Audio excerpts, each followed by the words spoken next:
Hello प्यारे बच्चों, आज हम लेकर आए हैं क्लास 12 फिजिक्स। ठीक है, जो बोर्ड एग्जामिनेशन के लिए बहुत ही ज़्यादा इम्पोर्टेंट है। उन न्यूमेरिकल को हम बताते हुए चलेंगे और एक सप्ताह के अंदर अंदर जितने इम्पोर्टेंट न्यूमेरिकल है सब हम बता देंगे। ठीक है, तो उस इम्पोर्टेंट न्यूमेरिकल में से पहला न्यूमेरिकल आपका बोर्ड पर लिखा गया है, इसको हम देखते हुए चलते हैं। चलिए शुरू करते हैं। क्या दिया है? एक अनंत रेखीय आवेश 2 मीटर की दूरी पर 4.5 × 10⁴ न्यूटन प्रतिकूलाम का वैद्युत क्षेत्र उत्पन्न करता है। रेखीय आवेश घनत्व की गणना कीजिए, रेखीय आवेश घनत्व ज्ञात कीजिए। क्लियर बात? तो इसमें जो जो आपका दिया गया है उसको हम लिख लेंगे। उसको लिखने से ये आसानी हो जाएगी कि आपका कौन सा फार्मूला यूज होगा। क्लियर बात? चलिए देखते हैं क्या क्या दिया गया, उसको लिखेंगे दिया है। अब एक बार इसको हम फिर पढ़ेंगे। क्या दिया है? एक अनंत रेखीय आवेश 2 मीटर की दूरी पर। तो क्या दिया गया है? एक आवेश है जो 2 मीटर की दूरी पर स्थित है। तो कितने मीटर दूरी पर है? 2 मीटर की दूरी। तो क्या दिया गया है? दूरी। क्या दिया गया है? दूरी। और दूरी को हम किससे प्रदर्शित करते हैं? आर से। आर बराबर कितना है? 2 मीटर। क्लियर बात? फिर क्या कह रहा है? दूरी पर 4.5 × 10⁴ न्यूटन प्रतिकूलाम। और न्यूटन प्रतिकूलाम किसका मात्रक होता है? ये पता होना चाहिए। किसका मात्रक होता है? वैद्युत क्षेत्र का। किसका होता है? वैद्युत क्षेत्र का। न्यूटन प्रतिकूलाम का वैद्युत क्षेत्र उत्पन्न करता है। तो क्या दिया गया है? वैद्युत क्षेत्र। वैद्युत क्षेत्र। वैद्युत क्षेत्र को किससे प्रदर्शित करते हैं? ई से।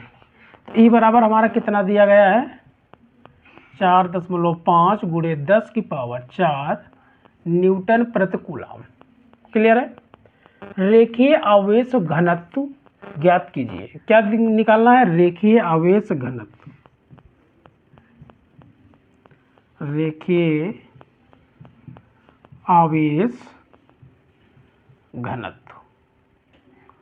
रेखीय आवेश घनत्व क्या है? किससे डिनोट करते हैं? लेमडा से। तो लेमडा इक्वल टू क्वेश्चन। बात क्लियर है? अब आपने पढ़ा है ई आर और लेमडा में संबंध। आपने पढ़ा है गॉस का प्रमेय और उनके अनुप्रयोग। ठीक है, तो आपका एक अनुप्रयोग है अनंत लंबाई के कारण किसी बिंदु पर वैद्युत क्षेत्र की तीव्रता। उसका फार्मूला आपने पढ़ा है। ठीक है, किसमें? रेखीय आवेश घनत्व के पदों पे। तो वही फार्मूला हम यूज कर लेंगे। क्या फार्मूला हमारा होता है? लिखेंगे हल।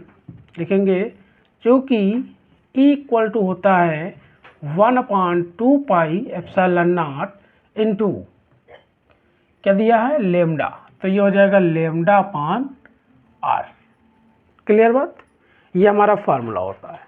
तो आपको ये भी पता है, लिखेंगे चूंकि 1/4 πε0 किसके बराबर होता है? 9 × 10⁹ बात क्लियर है? 9 × 10⁹ ये आपने पढ़ा है। तो देखिए यहाँ पर 1/2 πε0 अगर हम 4 पाई कर दे तो ऊपर नीचे हम 2 से क्या करेंगे? गुणा कर देंगे। क्या करेंगे? गुणा कर देंगे। तब हमारा ये क्या हो जाएगा? देखिए 1/, यहाँ 2 की जगह कितना हो जाएगा? 4। कितना हो जाएगा? 4 πε0 इंटू इसकी जगह क्या हो जाएगा? 2 लेमडा। हमने क्या किया? ऊपर भी 2 से गुणा किया और नीचे भी, तभी ये कैंसिल होकर के इतना ही आ जाएगा। क्लियर? 2 लेमडा अपान हो जाएगा आर। अब इसकी वैल्यू आपको पता हो गई कितनी होती है? 9 × 10⁹ तो यहाँ पर हम क्या रखेंगे? इसका मान रख देंगे 9 × 10⁹। ई की वैल्यू गिवन है, ई की वैल्यू रख देंगे। आर की वैल्यू गिवन है, आर की वैल्यू रख देंगे। क्लियर है? लेमडा निकल आएगा। ई की वैल्यू कितनी दी गई है? 4.5 × 10⁴। क्लियर है? बराबर इसकी वैल्यू कितनी दी गई है? 9 × 10⁹ इंटू 2 लेमडा अपान आर की वैल्यू कितनी दी है? 2। तो ये हो जाएगा 2। अब देखिए ये 2 से ये 2 हमारा कैंसिल। क्लियर है? ये क्या बचेगा? यहाँ जो बचेगा उसको लिख लेंगे। 4.5 × 10⁴ equal to 9 × 10⁹ into lambda. Clear है? वैल्यू किसकी निकालना है? लेमडा की। तो लेमडा की वैल्यू निकालना है तो ये इसको रोक लेंगे और जो इंटू में इसको डिवाइड भी कर देंगे। तब हमारा क्या आ जाएगा? यहाँ क्या हो जाएगा? ये इस लेमडा को इस साइड में लिख रहे हैं, कोई प्रॉब्लम? लेमडा इक्वल टू इधर जो लिखा उसको लिख दो 4.5 इंटू 10 की पावर 4 अपान कितना हो जाएगा? इंटू में था, इधर हो जाएगा डिवाइड में 9 इंटू 10 की पावर 9। बात क्लियर है? अब इसको हम सॉल्व कर लेंगे। देखिए ये हो जाएगा 9 पचे 45, पॉइंट लगा देंगे, ये हो जाएगा 5 बार जाएगा। 9 पचे 45, कितना बचेगा हमारा? 0.5 इंटू 10 की पावर ये 4, या पान में +9 है, जब ऊपर पावर जाएगी तो क्या हो जाएगी? माइनस हो जाएगी, -9। क्लियर है? तो ये लेमडा बराबर हमारा क्या हो जाएगा? 0.5 गुणे 10 की पावर -5। ये पॉइंट उस साइड में ले जाएंगे तो ये पावर क्या हो जाएगा? एक ऐड हो जाएगा। जब ये ध्यान दीजिए, जब अगर हम लेफ्ट से डेसिमल राइट को ले जाते हैं, मतलब बाएं पक्ष से दाएं पक्ष की ओर ले जाते हैं, तो दशमलव हमारा मतलब जो पावर होगी वो क्या होगी? एक माइनस हो जाती है, मतलब घट जाती है। और जब दाएं से बाएं की ओर दशमलव को लाते हैं तो पावर क्या होती है? जुड़ जाती है। क्लियर बात है? तो देखिए ये पॉइंट इधर लेकर जाएंगे तो ये हो जाएगा लेमडा इक्वल टू 5 इंटू 10 की पावर 1, इसमें घटा देंगे -5 -1। देखिए दोनों माइनस है तो क्या होंगे? जुड़ जाएंगे। तो बराबर कितना हो जाएगा? 5 गुणे 10 की पावर -6। कितना हो जाएगा? 5 गुणे 10 की पावर -6। इसका मात्रक आपका देखिए आवेश घनत्व का मात्रक पता होना चाहिए कि आवेश घनत्व का मात्रक हमारा होता क्या है। बात क्लियर है? तो आप अगर ऐसे नहीं याद है तो आप निकाल भी सकते हैं। क्लियर है? जैसे याद नहीं है तो इसको निकाल सकते हैं। कैसे निकालेंगे ये देख लेंगे। देखिए आवेश घनत्व क्या होता है, आप ध्यान से सुनिए। देखिए आवेश घनत्व लेमडा बराबर एकांक लंबाई पर उपस्थित आवेश की मात्रा, ये होता है। अब इसकी वैल्यू देखिए क्या है? इसका मात्रा कूलाम, इसका मतलब क्या है? तो क्या हो जाएगा इसका यूनिट? कूलाम प्रति लंबाई की यूनिट मीटर, कूलाम प्रति मीटर। बात समझे? इससे हम क्या करेंगे आपको पता है। देखिए आवेश घनत्व क्या होता है? एकांक लंबाई पर उपस्थित आवेश की मात्रा क्या कहलाता है? रेखीय आवेश घनत्व कहलाता है। इस प्रकार से अगर आपका ये मात्रक नहीं याद है, नहीं पता है, तो वैसे निकाल लेंगे। आपको ये पता है Q equal to lambda equal to Q upon L होता है। Q का मात्रा क्या होता है? कूलाम। लंबाई का मात्रा क्या होता है? मीटर। तो ये हो जाएगा कूलाम प्रति मीटर। प्रश्न क्या दिया गया है? चालक की वैद्युत धारिता से क्या तात्पर्य? चालक की वैद्युत धारिता क्या होती है उसको जानेंगे। फिर आगे क्या कह रहा है? दिए गए चित्र में A तथा B के बीच तुल्य धारिता 2 माइक्रोफैरड है। संधारित्र C की धारिता ज्ञात कीजिए। अभी आपका ग्राफ दिया गया, एक फिगर दिया गया है, ठीक है। इसमें A और B के बीच जितना भी प्रतिरोध है, जितना भी आपका धारिता होगी, वो तुल्य धारिता कितनी है? 2 माइक्रोफैरड, ठीक है। आपको ज्ञात करना है C का मान। C का मान हमारा क्या होगा? क्लियर है? तो सबसे पहले हम इसको जानते हैं वैद्युत धारिता होती क्या है, ठीक है। तो वैद्युत धारिता क्या होती है ये जान लो। किसी चालक द्वारा आवेश धारण करने की क्षमता। क्लियर बात? ध्यान से फिर सुन लो। किसी चालक द्वारा आवेश को धारण करने की क्षमता क्या कहलाता है? वैद्युत धारिता कहलाती है। क्लियर है? लिख देते हैं आपको डिफिनेशन वैद्युत धारिता की। वैद्युत धारिता क्या होता है?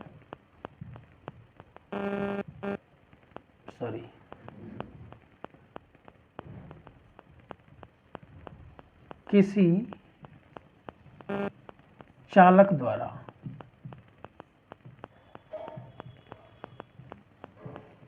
आवेश को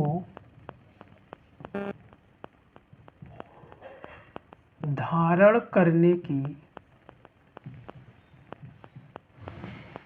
क्षमता, या फिर आवेश को कम या ज्यादा करने की क्षमता, ये भी कह सकते हैं। या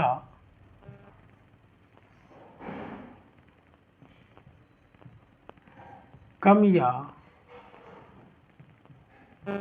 ज्यादा करने की क्षमता, क्या कहलाता है? वैद्युत धारिता कहलाती है। वैद्युत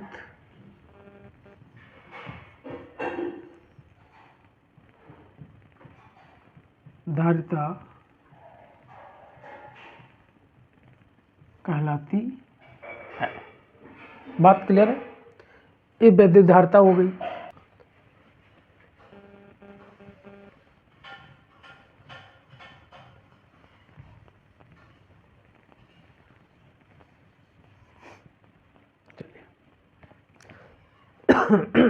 न्यूमेरिकल क्या है? दिए गए चित्र में ए तथा बी के बीच तुल्य धारिता 2 माइक्रोफैराड है।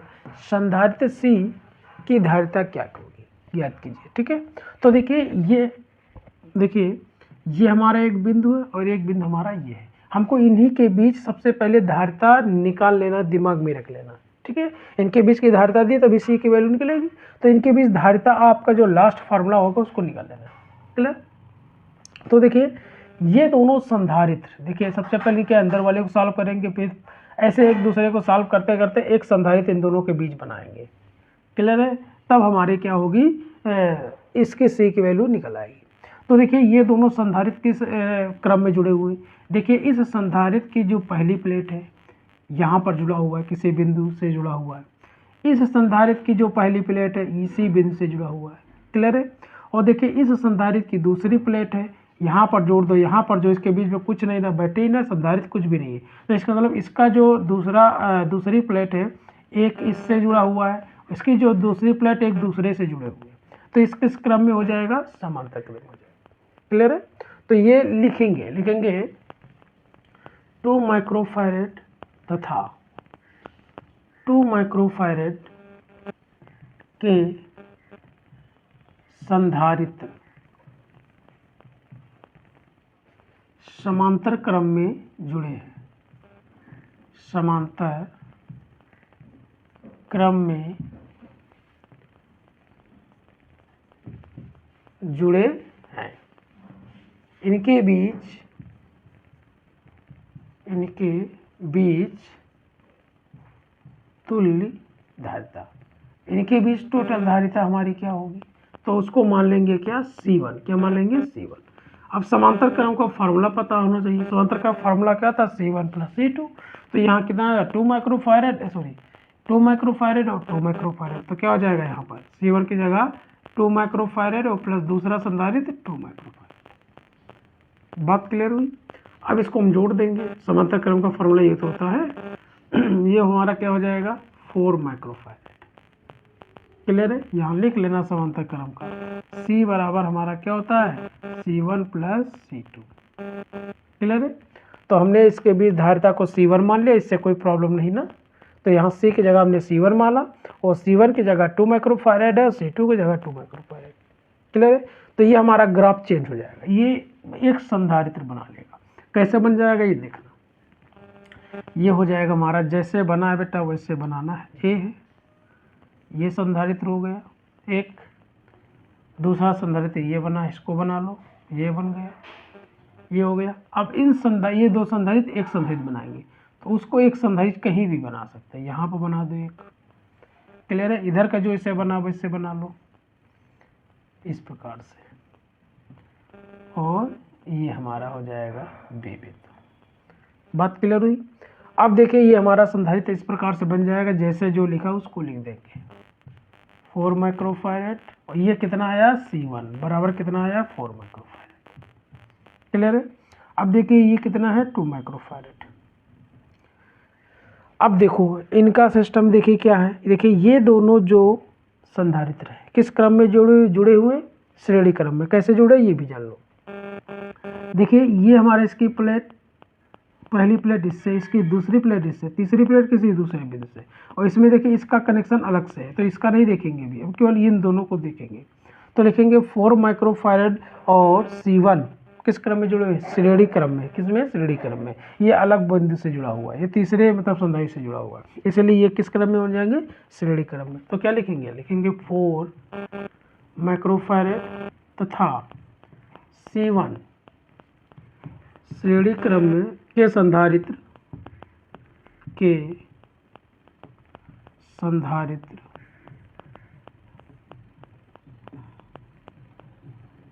श्रेणी क्रम में जुड़े हैं, इनके बीच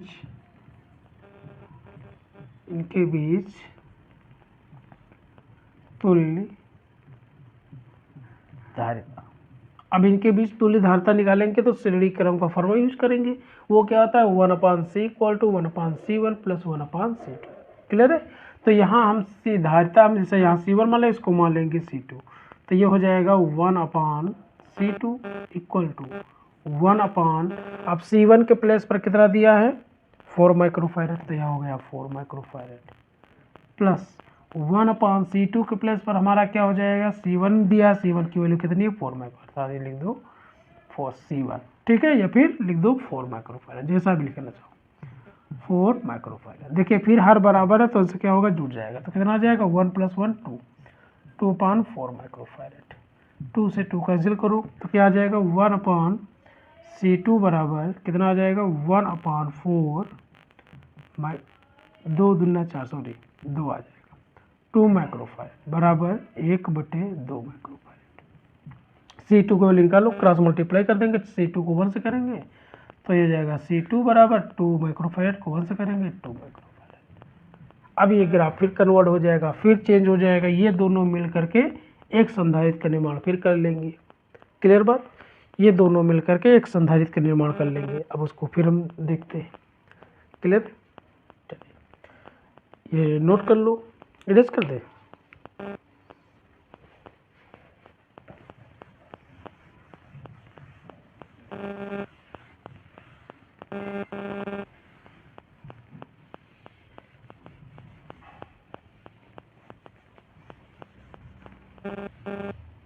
चलिए देखिए अब ये दोनों मिल करके एक संधारित्र का निर्माण कर देंगे, इस प्रकार से फिर बन जाएगा।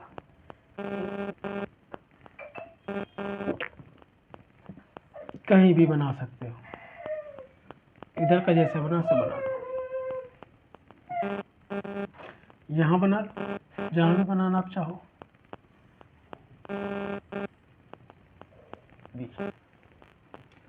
देखिए ये बन गया, ये हमारा क्या हो जाएगा C2 और ये कितना है, कितना था 2 माइक्रोफैरड। क्लियर है, ये कि C2 की वैल्यू कितनी आई थी 2 माइक्रोफैरड। अब देखिए ये जो संधारित्र देखिए इसकी पहली प्लेट और इसकी पहली प्लेट एक बिंदु से, दूसरी प्लेट और दूसरी प्लेट एक बिंदु से जुड़ा हुआ है। क्लियर है कि नहीं, तो ये किस क्रम में हो जाएंगे समांतर क्रम में हो जाएंगे। तो लिखेंगे C2 तथा 2 माइक्रोफैरड के संधारित्र समांतर क्रम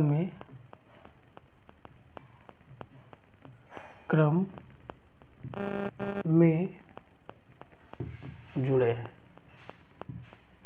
इनके बीच तुल्य धारिता, इनके बीच तुल्य धारिता फिर मान लेंगे C1 C2 माना है C3 मान लो, तो समांतर क्रम का फॉर्मूला फिर यूज कर लो। C3 बराबर ये हो जाएगा, इसकी वैल्यू रख दो C2 प्लस ये हो जाएगा 2 माइक्रोफैरड। C2 की वैल्यू हमने क्या वैल्यू निकाला है 2 माइक्रोफैरड, ये हो जाएगा 2 माइक्रोफैरड और ये हो जाएगा 2 माइक्रोफैरड, तो 2 कितना हो जाएगा 4, तो C3 हो जाएगा 4 माइक्रोफैरड। बात क्लियर हुई। अब इसका ग्राफ फिर कन्वर्ट हो जाएगा, कैसे ग्राफ बन जाएगा ये देख लो।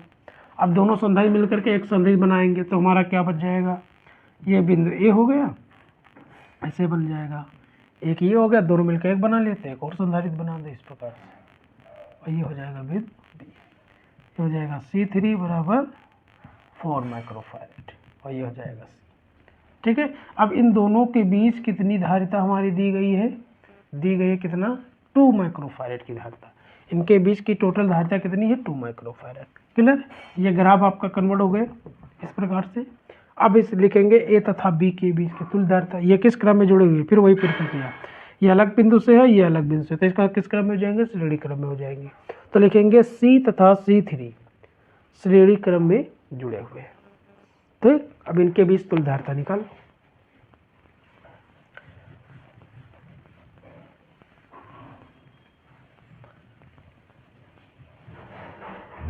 लिख देंगे C तथा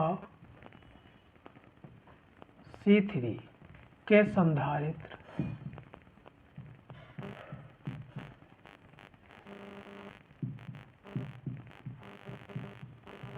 श्रेणी क्रम में जुड़े हैं, इनके बीच तुल्य धारिता। ए तथा बी के बीच भी लिख सकते हो या इनके बीच, जैसा भी लिखना चाहो। तो हमारा क्या हो जाएगा, ये श्रेणी क्रम में जुड़े हुए हैं तो श्रेणी क्रम फॉर्म लगा दो। मान लो 1/c बराबर क्या हो जाएगा, अब लास्ट मान लेंगे 1/c, ठीक है। 1/c तो दिया आपका, तो c न रखो, इसको मान लो C4 मान लो, चलो C4, ठीक है ना। तो ये हो जाएगा 1/c प्लस 1/c3। C4 की वैल्यू गिवन है, तुल्य धारिता ए तथा बी के बीच तुल्य धारा कितनी है, 2 माइक्रोफैरड। तो यहाँ पर क्या हो जाएगा 1/2 माइक्रोफैरड प्लस 1/c और प्लस 1/c3 की वैल्यू 4 माइक्रोफैरड। बात क्लियर है। अब ये प्लस है, इस साइड में किस में हो जाएगा, माइनस में। तो ये हो जाएगा 1/2 माइक्रोफैरड माइनस 1/4 माइक्रोफैरड बराबर 1/c। क्लियर है। अब इसको इससे गुणा कर दो, ये हो जाएगा 4 1 जा 4, तो ये हो जाएगा 4, ये हो जाएगा माइनस का 2/4 दूना 8 माइक्रोफैरड। क्लियर बात कि नहीं। माइक्रोफैरड को हमने छोड़ दिया है, तो ये हो जाएगा 2/8 माइक्रोफैरड। ठीक, ये बराबर में c है, बराबर में c जरूर लिख देना, ठीक है। कैंसिल कर दो इसको, तो ये हो जाएगा 1/2 चौको 8, 4 बच जाएगा माइक्रोफैरड बराबर 1/c। क्रॉस मल्टीप्लाई कर दो तो c बराबर हो जाएगा कितना, 4 माइक्रोफैरड। यही हो गया। c की धारिता कितनी होगी, 4 माइक्रोफैरड होगी, तो इनके बीच की तुल्य धारिता कितनी आ जाएगी, 2 माइक्रोफैरड। बात क्लियर है। Thank you. चलिए सुनो, क्वेश्चन क्या दिया है, किसी चालक की वैद्युत धारिता से क्या तात्पर्य है या फिर क्या है। दिए गए चित्र में A तथा B के मध्य तुल्य धारिता 2 माइक्रोफैरड है, संधारित्र C की धारिता ज्ञात कीजिए। क्लियर है। तो पहले आपका क्या दिया गया है, पहले वैद्युत धारिता की डिफिनेशन दी गई कि वैद्युत धारिता होता क्या है, ठीक है। तो एक बार डिफिनेशन इसकी ध्यानपूर्वक सुन लीजिए। क्या वैद्युत धारिता होती है, किसी चालक की आवेश धारण करने की क्षमता, किसी चालक की आवेश धारण करने की क्षमता क्या कहलाती है, वैद्युत धारिता कहलाती है।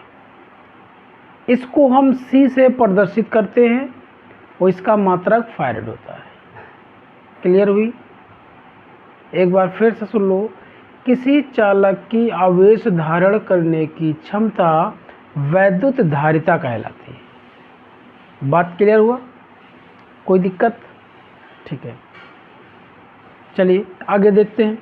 फिर ये आप डिफिनेशन इसकी जान चुके हो, वो आप लोग लिख लेंगे, ठीक है। दिए गए चित्र में A तथा B के मध्य तुल्य धारिता 2 माइक्रोफैरड है। देखिए आपका ये चित्र दिया गया है, A और B के बीच की तुल्य धारिता 2 माइक्रोफैरड है। फिर करें संधारित्र C की धारिता ज्ञात कीजिए। तो संधारित्र C आपका देखिए यहाँ पर दिया गया, तो इसकी वैल्यू फाइंड करना है कि इसका मान कितना होगा। बात क्लियर है। तो सबसे पहले इस सर्किट को हम देखेंगे, सबसे इंटरनल जो सबसे शुरुआती दौर है वहाँ से कहाँ से किया जाए, ठीक। तो देखिए सबसे पहले क्या करेंगे, ये A आपका देख रहा है, ये बंद परिस्थिति है, ठीक है। ये आपका एक बन रहा है, तो देखिए इसका जो प्लेट है, ये प्लेट, इसमें 2 प्लेट है, एक प्लस एक माइनस होती है संधारित्र में। तो ये जो प्लेट है, ये जो प्लेट, दोनों प्लेटों के इसके बीच में कुछ ना बैटरी जुड़ी है ना कोई संधारित्र जुड़ा हुआ, कुछ नहीं है। तो इसके बीच में क्या है, ये दोनों प्लेटें किसी एक ही बिंदु से जुड़ी है, और ये भी देखिए दोनों प्लेटें किसी एक ही बिंदु से जुड़ी है। अर्थात ये दोनों किस क्रम में हो जाएंगे, समांतर क्रम में। अब संधारित्र का जो समांतर क्रम संयोजन का सूत्र होता है वो पता होना चाहिए। बात क्लियर है। चलो सॉल्व करते चल रहे हैं स्टेप बाय स्टेप, उसके बाद फिर बताते हैं। देखिए क्या दिया गया, तो इसको लिखेंगे जैसे जो जिसमें दिया उसको लिखेंगे। C1 तथा C2 के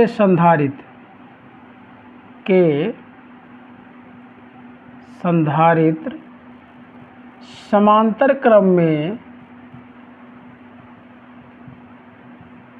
में जुड़े हैं। इनके बीच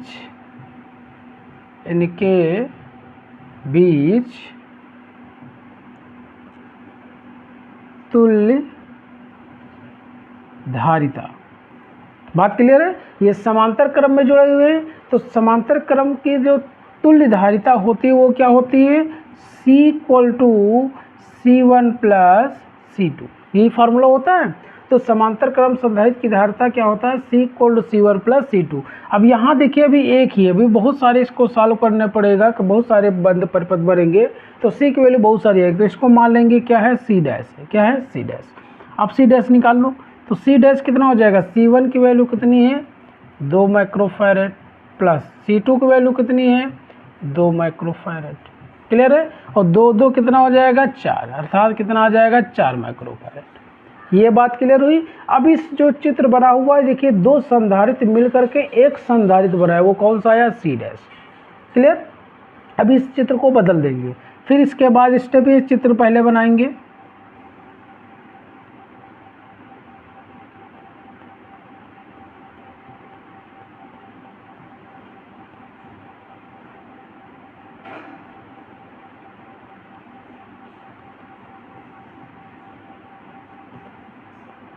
अब देखिए ये दोनों संधारित्र मिलकर के एक संधारित्र का निर्माण किए हैं, तो ये दोनों मिलकर के एक संधारित्र बना लेंगे, वो हमने बना दिया यहाँ पर। बात क्लियर है? ये हो जाएगा हमारा A और ये हो जाएगा हमारा B। बात क्लियर? ये दोनों मिलकर के एक संधारित्र बना लेंगे, एक संधारित्र लिख दिया, ये क्या आ जाएगा? C डैश, और इधर जैसे जो बने उसको वैसे बना देंगे, माइक्रोफैरड। ठीक है? ये है C4 और ये है C3 और ये है C। ठीक। अब देखिए C डैश और 4 माइक्रोफैरड, अब इसको एक साथ तो लेंगे नहीं, क्योंकि ये भी दोनों मिल करके फिर एक संधारित्र बनाएंगे, तो एक दोनों मिल करके फिर समांतर क्रम में हो जाएगा। अब देखिए ये दोनों किस क्रम में जुड़े हुए? ये दोनों संधारित्र C डैश और C4 श्रेणी क्रम में जुड़े हैं। किस में जुड़े हैं? श्रेणी क्रम में। तो लिखेंगे C डैश तथा C4 के संधारित्र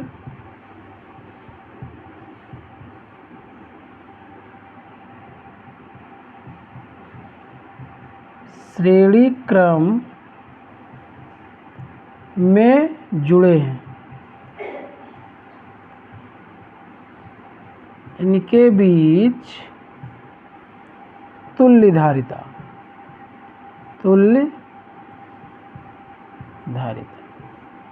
क्या आ जाएगा? इनके बीच तुल्य धारिता, उसकी श्रेणी क्रम का फॉर्मूला लगा दो। क्या होता है?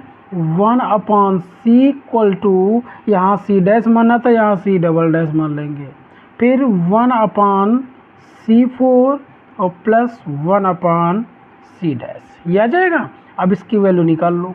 1/C4 की वैल्यू कितनी है? 4 माइक्रोफैरड, और प्लस C डैश की वैल्यू कितनी है? कितनी आई है? 4 माइक्रोफैरड, तो ये हो जाएगा 1/4 माइक्रोफैरड। बात क्लियर हुई? अब इसको हम और सॉल्व कर लेंगे, ये हर बराबर है तो जुड़ जाएगा 2/4 माइक्रोफैरड। क्लियर? अब C डैश की वैल्यू निकाल लो। अब इस साइड में निकाल, यहाँ पर निकाल दे रहे हैं, यहाँ क्या आ जाएगा? 1/C डबल डैश = 2/, इसको कैंसिल कर दो, 1/2 आ जाएगा, 1/2 माइक्रोफैरड। क्रॉस मल्टीप्लाई कर दो, तो C डबल डैश को 1 से करेंगे C डबल डैश आ जाएगा, इक्वल लगा दे, 2 को 1 करेंगे 2 आ जाएगा, 2 माइक्रोफैरड। अर्थात फिर ये सर्किट बदलेगा, ये दोनों सर्किट मिल करके, मतलब ये दोनों संधारित्र मिल करके एक संधारित्र बनाएंगे, तो फिर सर्किट बना देंगे। इधर कर दे रहा हूँ, देखो, तो लिखेंगे, या फिर पहले सर्किट बना लो।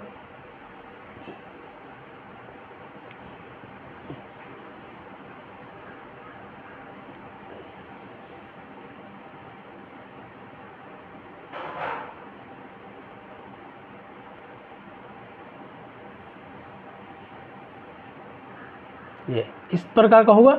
ये दोनों मिलकर एक बना लेंगे, तो देखिए एक बना दिया संधारित्र, इधर आपका C3 है C3 लिख दिया, इधर आपका C है तो C लिख दिया, ये बिंदु A है तो A लिख दिया। ये क्या आ गया हमारा C डबल डैश, ये है C3। क्लियर। अब देखिए C डबल डैश और C3 किस क्रम में, देखिए इसका भी इसके बीच में कुछ नहीं जुड़ा, तो ये प्लेट और ये प्लेट आपस में एक ही बिंदु से, इधर दोनों प्लेट एक बिंदु से। तो ये जब कंडीशन होती है तो किस क्रम में होता है, समांतर क्रम में। तो लिख देंगे C डबल डैश तथा C3 के संधारित्र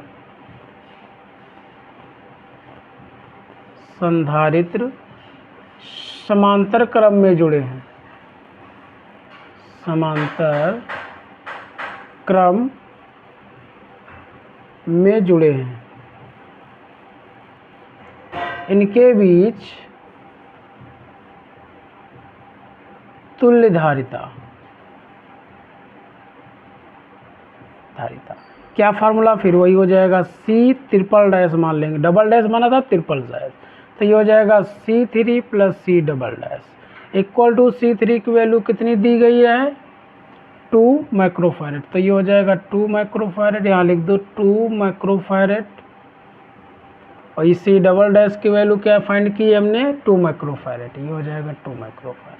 तो C डबल डैश की वैल्यू हो जाएगी 2 माइक्रोफैरेड बराबर 2 2 4 4 माइक्रोफैरेड। क्लियर बात। फिर आगे देखिए, अब देखिए ये दोनों मिलकर के एक संधारित्र बनाएंगे, तो इसको बना लेंगे, फिर फिगर कन्वर्ट कर देंगे। ये है C डबल डैश, एक संधारित्र और बना लेंगे, ये हो जाएगा हमारा B। तो ये हो गया A, ये हो गया B, ये हमारा है C और ये हमारा C ट्रिपल डैश। क्लियर बात हुई। अब देखिए ये दोनों किस क्रम में हो जाएंगे, श्रेणी क्रम में हो जाएंगे। फिर श्रेणी क्रम का फॉर्मूला यूज करेंगे, तो फिर लिखेंगे C तथा C ट्रिपल डैश के संधारित्र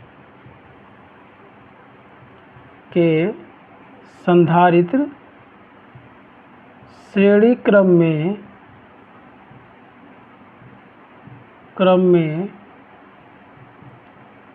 जुड़े हैं। अब श्रेणी क्रम में जुड़े तो A तथा B के बीच, लास्ट स्टेप बचेगा तो A तथा B के बीच, A तथा B के बीच तुल्य धारिता क्या हो जाएगा, C मान लेंगे। C तो गिवन है आपका, A तथा B के बीच तुल्य धारिता हमारा दी गई है, अर्थात ये हो जाएगा फार्मूला क्या हो जाएगा 1/C AB इक्वल टू, मतलब C बेस में लगाएं तो A और B के बीच तुल्य धारिता हो जाएगा, तो ये हो जाएगा 1/C plus 1/C triple dash. बात क्लियर हुई। और 1/C AB की वैल्यू दी गई, कितनी दी है 2 माइक्रोफैरेड, तो यहाँ पर हो जाएगा 1/2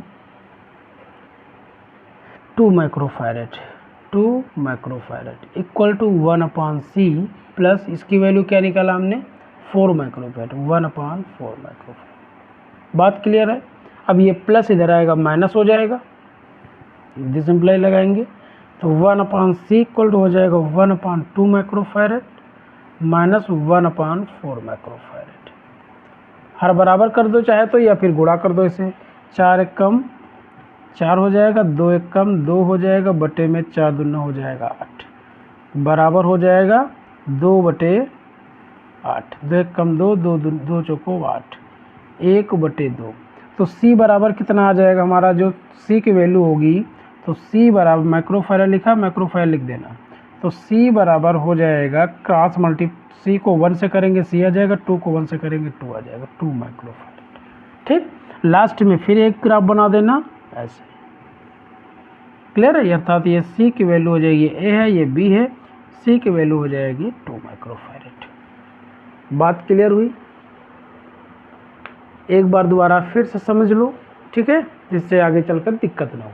सबसे पहले क्या करेंगे, क्या है किसी चालक की वैद्युत धारिता क्या है, ये आपका गिवन है। तो चालक वैद्युत धारिता हमने बताया किसी चालक की आवेश धारण करने की क्षमता, वही क्या कहलाता है, वैद्युत धारिता कहलाता है। ठीक है, अब इसमें फिगर दिया गया है इस चित्र में। सबसे पहले देखिए ये संधारित्र और ये संधारित्र, इनके बीच कुछ भी आपका जुड़ा नहीं है, नहीं जुड़ा है तो इसकी प्लेट और इसकी प्लेट देखिए, एक दोनों, एक जो पहली प्लेट है एक ही बिंदु से हैं और दूसरी प्लेटें भी एक ही बिंदु से, अर्थात अलग अलग बिंदु से नहीं है, एक ही बिंदु से जुड़ी हुई। इसका मतलब ये दोनों किस क्रम में हो जाएंगे, समांतर क्रम में। तो देखिए समांतर क्रम में हमने लिख दिया, सॉल्व किया, C1 + C2 2 microfarad plus 2 micro 4 microfarad, ये दोनों मिलकर के एक संधारित्र बनाएंगे। एक संधारित्र बनाएंगे, फिर देखिए ये दोनों मिलकर के हमने एक संधारित्र बना दिया, इधर जैसे बना था वैसे हमने बना दिया।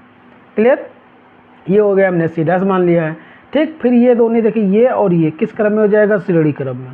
श्रेणी क्रम में कर देंगे तो फिर जाके श्रेणी क्रम का फॉर्मूला यूज करेंगे, आपका ये आ जाएगा। ठीक, उसके बाद क्या करना है, देखो ध्यानपूर्वक, यहाँ इसको इधर का पार्ट है, ठीक है। अब अगला पॉइंट क्या होगा, ये दोनों मिलकर के एक संधारित्र बनाएंगे, उसको हम बना लेंगे अच्छे से। क्या बनाया है, देखिए ये दोनों मिलकर के एक संधारित्र बना, हमने ये बना दिया, इधर जैसे बना था उधर बना दिया दोनों। क्लियर है। अब ये देखिए किस क्रम में हो जाएंगे, समांतर क्रम में फिर आ जाएंगे। ये इसकी प्लेट और इसकी प्लेट एक बिंदु से, इसकी ये प्लेट एक बिंदु से। क्लियर है। तो दोनों ऐसे ही सिंपल से तरीका है, कुछ नहीं करना है। इसमें क्या हो जाएगा, समांतर क्रम में समांतर क्रम फार्मूला फिर लगा देंगे, ये 2 माइक्रोफैरड 2 माइक्रो 4 माइक्रोफैरड, फिर दोनों मिलकर के एक संधारित्र बनाएंगे, ये हो जाएगा। फिर ए और बी के बीच की तुल्यधारिता दी गई है 2 माइक्रोफैरड, तो ए और बी के बीच लगा देंगे फार्मूला, फिर इसकी वैल्यू C/AB की 2 microfarad 1/C plus 1/4 C triple dash की निकाला है। तो ये प्लस इधर आएगा माइनस हो जाएगा, ये कर दिया 1/C हो गया। फिर चाहे हर बराबर कर लो या फिर तिरिया गुणा कर दो, 4 × 1 = 4, 4 कर दिया, 2 × 1 = 2, 2 कर दिया, 4 × 2 = 8, 8 कर दिया। 4 में से 2 गया, 2 बचेगा, बटे में 8 है, 8 कर दिया, 2 × 1 = 2, 2 × 4 = 8। क्लियर है।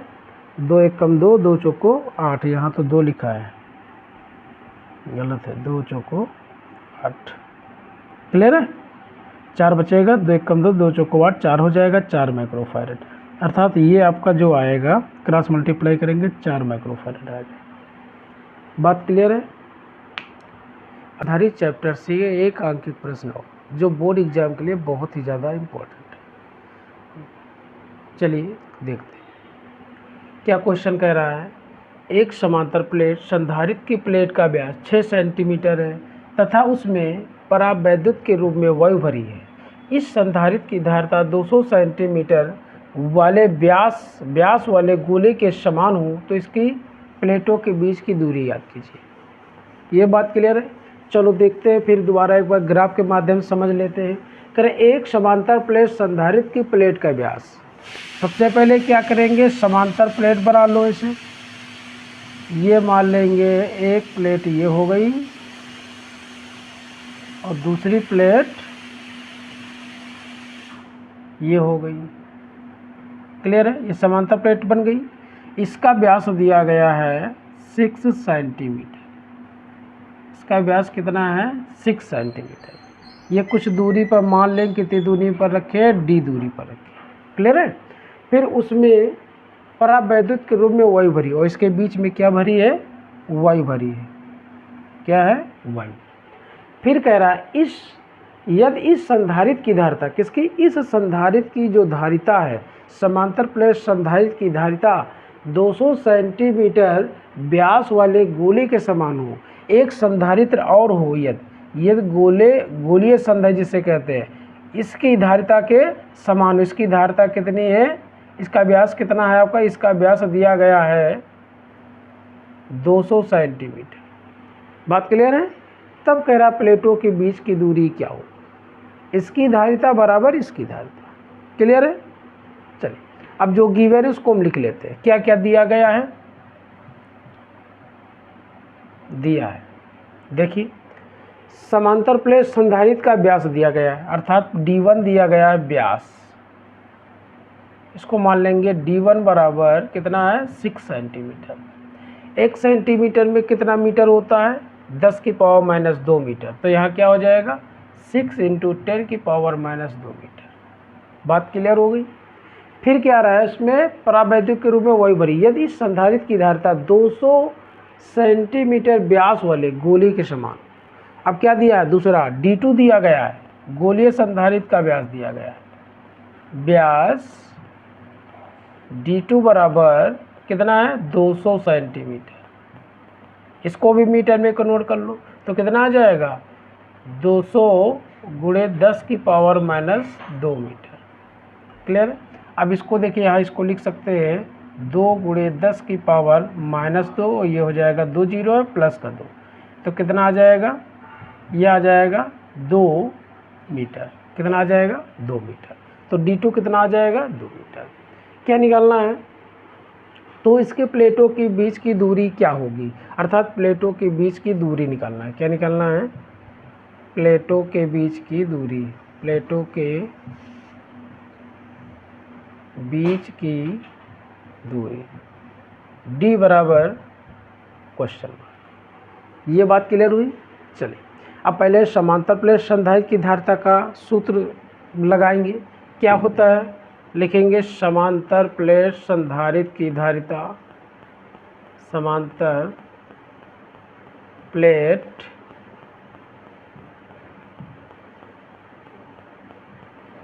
संधारित्र की धारिता क्या होता है, C equal to epsilon naught A upon D। यही तो होता है समांतर प्लेट संधारित्र की धारिता का सूत्र। क्या होता है, C equal to epsilon naught A upon D। Clear है। फिर इसमें A की वैल्यू तो दिया नहीं, A की वैल्यू नहीं दिया, लेकिन आपको ये पता है कि A बराबर हमारा क्या होता है, पाई D1 है, तो ये हो जाएगा R1 स्क्वायर। क्लियर है, पाई R स्क्वायर होता है, हमने D1 दिया है, तो यहाँ पर क्या हो जाएगा, R1 स्क्वायर। अब यहाँ R1 D1 से R1 की वैल्यू निकालेंगे, तो R1 बराबर क्या आ जाएगा हमारा, A इक्वल हो जाएगा पाई, व्यास और त्रिज्या में संबंध हमारा क्या होता है, R बराबर D/2। तो यहाँ पर क्या हो जाएगा, R1 के प्लेस पर D1 स्क्वायर लगा देंगे, अपॉन 2 लिखा है 2 लिख देंगे, या फिर R1 की वैल्यू निकाल लो। क्लियर है। क्या करेंगे, यह सिंपल तरीका है, R1 की वैल्यू आप निकाल लीजिए, रहने दो। R की वैल्यू 1 के लिए निकालेंगे, इसको क्वेश्चन नंबर दे दो फर्स्ट। ठीक है, इसकी वैल्यू यहाँ पुट कर दो, C इक्वल हो जाएगा epsilon naught A upon, sorry A की वैल्यू रखना है यहाँ। ठीक है, A की वैल्यू क्या है, लिख दो पाई R1 स्क्वायर। इसको समीकरण नंबर दे दो 1। क्लियर। अब देखो यहाँ R1 की वैल्यू नहीं पता, तो R1 की वैल्यू निकाल लो। R1 बराबर क्या हो जाएगा, D1 अपॉन 2। क्लियर है, D1 की वैल्यू हमारी कितनी है, 6 × 10 की पावर -2 अपॉन 2। क्लियर बात।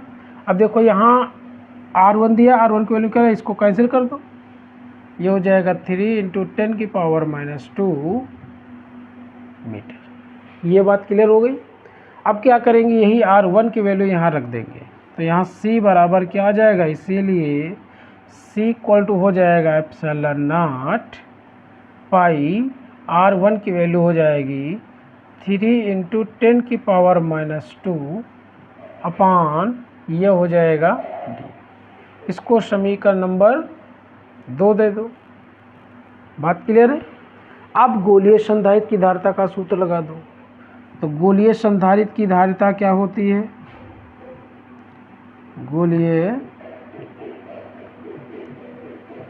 संधारित्र की धारिता C इक्वल क्या होता है, 4 पाई एप्सिलॉन नॉट × R। अब R के प्लेस पर यहाँ क्या है, R2 हो जाएगा। कितना हो जाएगा, R2। ये R1 हमने मान लिया था, इसको यहाँ से यहाँ तक दूरी, इसकी R2 मान लो, यहाँ से यहाँ तक की दूरी। तो यहाँ R2 की जगह यहाँ D2 दिया है, तो R2 भी निकालेंगे उसी प्रकार, सेम टू सेम। यहाँ D की वैल्यू निकालेंगे, तो ये हो जाएगा 4 पाई एप्सिलॉन नॉट, और ये हो जाएगा D2 अपॉन 2। बात क्लियर है। अब C की वैल्यू निकालो, तो C बराबर हमारा क्या हो जाएगा, 4 पाई एप्सिलॉन नॉट, D2 की वैल्यू है 2, तो ये हो जाएगा 2 अपॉन 2, कैंसिल करेंगे 1 आ जाएगा, तो C इक्वल टू हो जाएगा 4 पाई एप्सिलॉन नॉट × 1। क्लियर है। अब क्वेश्चन कह रहा है कि समांतर प्लेट संधारित्र की धारिता 200 सेंटीमीटर व्यास वाले गोले के समान के रूप में, मतलब गोले के समान है, मतलब गोलीय संधारित्र की धारिता के समान। तो इसकी धारिता बराबर पहले वाली की धारिता, तो क्या हो जाएगा, ये हो जाएगा एप्सिलॉन नॉट पाई × 3 × 10 की पावर -2। क्लियर है। अब देखो यहाँ स्क्वायर लगा हुआ है, और यहाँ भी स्क्वायर लगाना है आपको इस प्रकार से। तो यहाँ पर हो गया whole square upon D equal to गोलीय संधारित्र की धारिता 4 पाई एप्सिलॉन नॉट इंटू 1। यह आ जाएगा। देखिए पाई से ये पाई कैंसिल, एप्सिलॉन नॉट से एप्सिलॉन नॉट कैंसिल। क्लियर बात। क्या बचेगा 3 3 जा 9, ये हो जाएगा 9 और 10 की पावर माइनस का 4 अपॉन डी इक्वल टू ये हो जाएगा हमारा 4। डी की वैल्यू निकालेंगे तो डी इक्वल टू हो जाएगा, ये इधर जाएगा मल्टीप्लाई हो जाएगा, इधर आएगा तो डिवाइड में आ जाएगा। तो डी इक्वल टू निकालेंगे तो ये हो जाएगा 9/4 इंटू 10 की पावर माइनस 4। तो डी इक्वल टू हमारा हो जाएगा, इसको डिवाइड कर दो, 4 दूना 8, पॉइंट लगा देंगे, 1 बचेगा तो 4 दूना 8, 4 पंचे 20 और गुणे 10 की पावर माइनस 64। ये किस में हो गया? मीटर में। क्लियर बात। अगर इसको हमको सेंटीमीटर में मिलीमीटर में बदलना है तो मिलीमीटर में बदल सकते हैं, नज़दीक आ गया। डी इक्वल टू इसको हम क्या लिख सकते हैं 2.25 इंटू 10 की पावर माइनस 3, ठीक, और इंटू लिख सकते हैं 10 की पावर माइनस 1 मीटर, ठीक। 1 है तो अपान में आ जाएगा। तो डी इक्वल टू हो जाएगा 2.25 अपॉन 10 और ये हो जाएगा इंटू 10 की पावर माइनस 3 मीटर। अब किसी की पावर अगर वहाँ 10 की पावर माइनस 3 है तो उसको क्या लिख सकते हैं 1 मिलीमीटर में होता है 10 की पावर माइनस 3 मीटर, तो इसके प्लेस पर क्या लिख सकते हैं 3 मिलीमीटर। तो डी इक्वल टू हो जाएगा, ये इसको डिवाइड करेंगे, ये हो जाएगा 0.225 और ये आ जाएगा मिलीमीटर। तो प्लेटों के बीच की दूरी कितनी होगी 0.225 मिलीमीटर। यही आपका आंसर हो गया।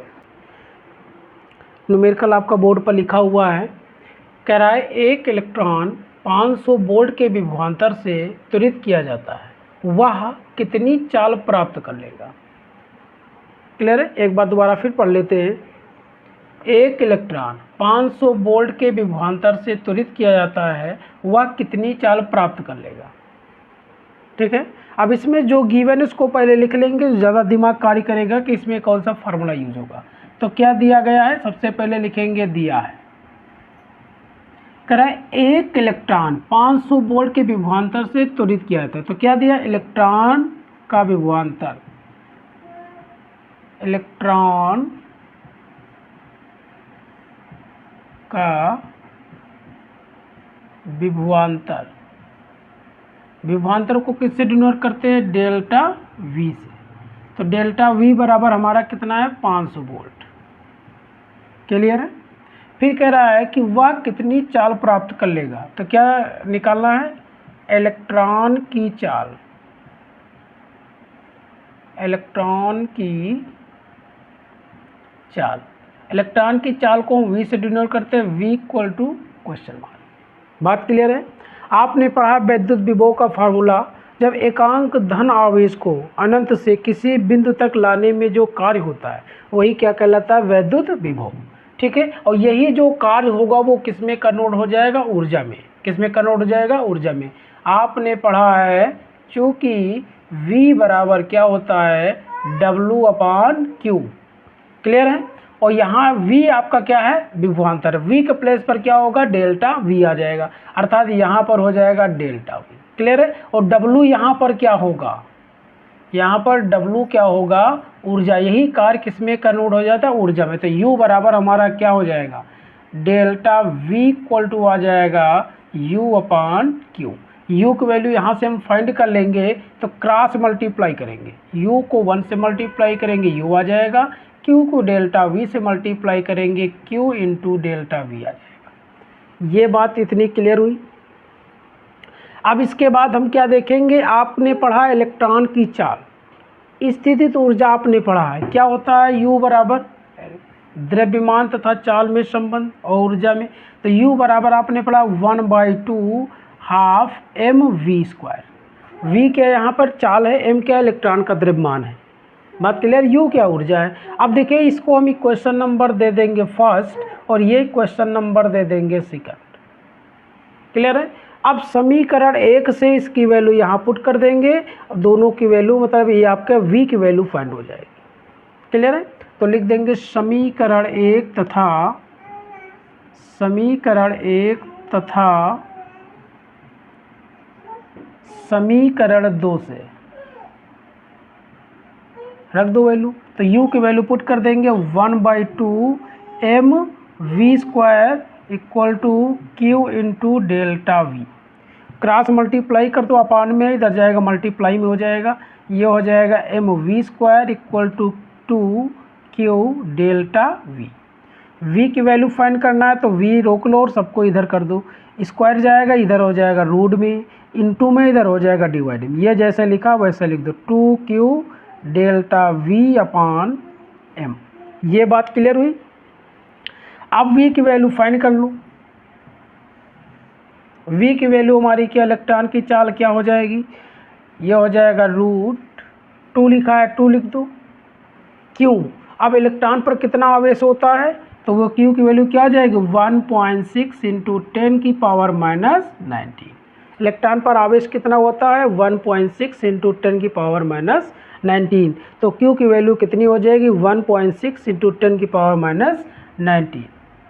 ये बात क्लियर है। डेल्टा v की वैल्यू गिवन है कितनी 500, तो ये हो जाएगा हमारा 500 अपान m की वैल्यू, इलेक्ट्रॉन का द्रव्यमान कितना होता है, ये होता है 9.1 इंटू 10 की पावर माइनस 31। क्लियर है। तो ये वैल्यू m की वैल्यू हमने इलेक्ट्रॉन का द्रव्यमान लिख दिया। क्लियर। m की वैल्यू हमारी कितनी होती है 9.1 इंटू 10 की पावर माइनस 31। तो यहाँ 9.1 बहुत छोटा है इसलिए इसको छोड़ कर देने पर 9.0 लिख दिया हमने, 9.0 इंटू 10 की पावर माइनस 31। बात क्लियर है। अब इसको हम सॉल्व करेंगे, 5 2 जा ये हो जाएगा 10 और ये 2 0 लगा 2 0 हो जाएगा और गुड़े 1.6 और 10 की पावर माइनस 19 ये आएगा अपान कितना आ जाएगा 9.0 10 की पावर माइनस 31। ये बात क्लियर हुई। देखिए पॉइंट से हमारा ये पॉइंट हट जाएगा तो क्या बच जाएगा हमारा, उसको लिख लीजिए।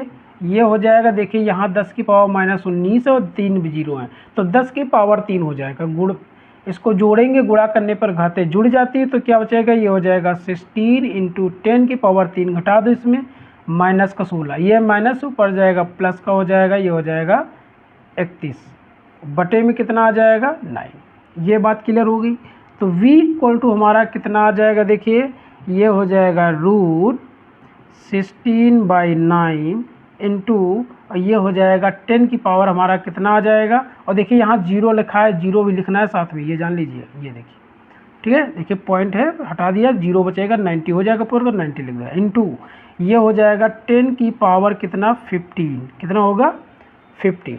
क्लियर है। घटा दो इसमें 31 में से 6 गया कितना बचेगा, 11 में से 6 गया 5 बचेगा, 2 में से 1 गया 1 बचेगा, तो कितना आ जाएगा 50 इक्वल टू, और इसको हम सॉल्व करेंगे तो देखिए ये हमारा इसका रूट निकल आएगा, ये हो जाएगा 4 का स्क्वायर, ये हो जाएगा हमारा 3 का स्क्वायर, तो ये हो जाएगा 3 और जो बचेगा उसको लिख देंगे रूट, ये हो जाएगा, इसको लिख सकते हैं 10 की पावर 40 इंटू 10 अपान में यहाँ एक 0 बचेगा अर्थात 10 बचेगा, 10 हो जाएगा, ये 10 से 10 कैंसिल, इसका रूट निकल आएगा। 10 की पावर कितना हो जाएगा 7, तो ये हो जाएगा 4/3 गुणे 10 की पावर 7, अर्थात v की वैल्यू हमारी कितनी आ जाएगी, इसको डिवाइड कर दो, 3 एकम 3, 3 तिरक्का 9, 3 तिरक्का 9 गुणे 10 की पावर 7। मात्रक इसका क्या होता है मीटर पर सेकेंड। यही हो गया आंसर। बात क्लियर हुई। एक बार फिर से समझ लो क्या किया। सबसे पहले क्वेश्चन आपको पढ़ना, क्वेश्चन में क्या दिया है, कह रहा है एक इलेक्ट्रॉन 500 वोल्ट के विभवांतर से त्वरित किया जाता है, कितनी चाल प्राप्त कर लेगा। तो सबसे पहले आपको जो गिवन वो लिख देंगे, क्या गिवन है, इलेक्ट्रॉन पर विभवांतर, मतलब इलेक्ट्रॉन को कितना विभवांतर त्वरित किया, तो इलेक्ट्रॉन का विभवांतर कितना दिया डेल्टा v इक्वल टू 500। फिर क्या ज्ञात करना है, इलेक्ट्रॉन की चाल ज्ञात कीजिए। इलेक्ट्रॉन की चाल क्या होगी, क्वेश्चन मार्क। क्लियर है। तो आपने वैद्युत विभव का फार्मूला पढ़ा है, डेल्टा v इक्वल टू क्या होता है W/Q, और ये कार्य किसमें कन्वर्ट हो जाता है, ऊर्जा में। तो ऊर्जा में W बराबर क्या लिख देंगे U, और यहाँ डेल्टा v आप क्रॉस मल्टीप्लाई करेंगे, ये हो जाएगा U बराबर Q इंटू डेल्टा v। अब इलेक्ट्रॉन की चाल ज्ञात करना है। इलेक्ट्रॉन की चाल ज्ञात करने के लिए आपने पढ़ा गतिज ऊर्जा या स्थितिज ऊर्जा, क्या होता है U बराबर 1/2 mv²। गतिज ऊर्जा क्या होती है 1/2 mv²। v क्या है चाल है, m क्या है इलेक्ट्रॉन का द्रव्यमान है। अब यहाँ u है, यहाँ भी है, इन दो समीकरणों को दे दिया 1 और 2, इसकी वैल्यू पुट कर दो। u की वैल्यू हमने यहाँ पर रख दिया 1/2 mv² हो जाएगा, इधर q इंटू डेल्टा वी लिखा, डेल्टा वी हो जाएगा। क्लियर है? ये देखिए m है और यहाँ v², ये स्क्वायर हटाएंगे इधर रूट हो जाएगा, ये इंटू में इधर डिवाइड में, इधर जैसे लिखा था वैसे लिख दिया। क्लियर है? अब देखिए 2 लिखा है, 2 लिख दिया। q की वैल्यू कितनी गिवन है, नहीं पता है, नहीं पता तो आपको पता है इलेक्ट्रॉन पर आवेश कितना होता है 1.6 इंटू 10⁻⁻19, तो वही हमने q की वैल्यू यहाँ रख दिया है। डेल्टा वी की वैल्यू गिवन है 500 लिख दिया है। इलेक्ट्रॉन का द्रव्यमान होता है 9.1 इंटू 10⁻31। क्लियर है? तो यहाँ 1 छोटा, इसलिए इसको हम छोड़ देने पर यहाँ 9.0 लिख देंगे, तो 9.0 इंटू 10⁻31। क्लियर है? अब पॉइंट से पॉइंट हटा देंगे या फिर पहले मल्टीप्लाई को, 5 2 जा 10 हो गया, ये हो जाएगा 2 0 था, एक और हो गया 3 0। 1.6 पॉइंट से पॉइंट हटा देंगे, इधर जैसे लिखा तो वैसे लिख दिया है। फिर देखिए इस 3 0 है तो इसमें गुणा करने पर घातें जुड़ जाती है, तो यहाँ 3 घटा देंगे, हो जाएगा 16, ये माइनस ऊपर जाएगा प्लस। क्लियर है? अब यहाँ बचेगा 16/9। अब 9 नहीं बचेगा, देख लीजिए ध्यान से, ये 0 है तो 0 भी होगा। क्लियर है? यहाँ देखिए 0 है तो 0 भी हो जाएगा। अब इसको हम क्या करेंगे, इसको घटा देंगे तो बचेगा 15। अब ये हो जाएगा 16/90 इंटू 10⁻15। इसका रूट निकाला है, कितना हो जाएगा 4, और इसका रूट 9 का हो जाएगा 3। यहाँ बीच में कितना हो जाएगा 10 बचेगा, 10 से 10 इसको तोड़ सकते हैं 2 भागों में, तो 10 से 10 कहें 10⁻14 हो जाएगा। इसका रूट निकालेंगे 10⁻7 आ जाएगा, 4/3 गुणे 10⁻7 मीटर पर सेकेंड। क्लियर है? तो v की वैल्यू आ जाएगी, इसको डिवाइड कर देंगे 1.33 10⁻7 मीटर पर सेकेंड। ये हो जाएगी इलेक्ट्रॉन की चाल। अगर वीडियो आपको अच्छा लगा हो तो लाइक करिए, सब्सक्राइब करिए और ज़्यादा से ज़्यादा शेयर करिए। धन्यवाद। हेलो प्यारे बच्चों, अब हम देखेंगे आंकिक प्रश्न, चैप्टर प्रकाश का अपवर्तक पृष्ठों द्वारा अपवर्तन तथा लेंस से। इसमें जो इम्पोर्टेंट क्वेश्चन हैं अर्थात जो न्यूमेरिकल हैं उसको हम देखते हुए चलेंगे। ठीक है? पहला न्यूमेरिकल क्या है उसको हम आज देखेंगे। चलिए देखिए क्या दिया। पहला आंकिक प्रश्न, एक उत्तल लेंस तथा अवतल लेंस की क्षमता क्रमशः 10 डायोप्टर एवं -2 डायोप्टर संपर्क में रखे दोनों लेंसों से 25 सेंटीमीटर की दूरी पर रखे वस्तु के प्रतिबिंब की स्थिति ज्ञात कीजिए। क्लियर है? युग्म लेंस की प्रकृति क्या होगी, तो हमको प्रकृति भी बताना कि कौन सा लेंस होगा। क्लियर है? तो इसको थोड़ा सा सरल करने के लिए इसमें जो जो दिया गया है उसको हम लिख लेंगे। अगर ये पता हो गया तो ऑटोमेटिकली आप लोग कर सकते हो। ठीक है? चलिए देखते हैं क्या गिवन है। एक बार दोबारा फिर से पढ़ लेते। एक उत्तल लेंस की, है ना, एक उत्तल लेंस है तथा अवतल लेंस है, इसकी क्षमताएं क्रमशः दिया है। तो पहले क्या उत्तल लेंस, पहले वैल्यू क्या दी है 10 डायोप्टर, तो क्या दिया गया है उत्तल लेंस की क्षमता। क्लियर है? लिखेंगे दिया है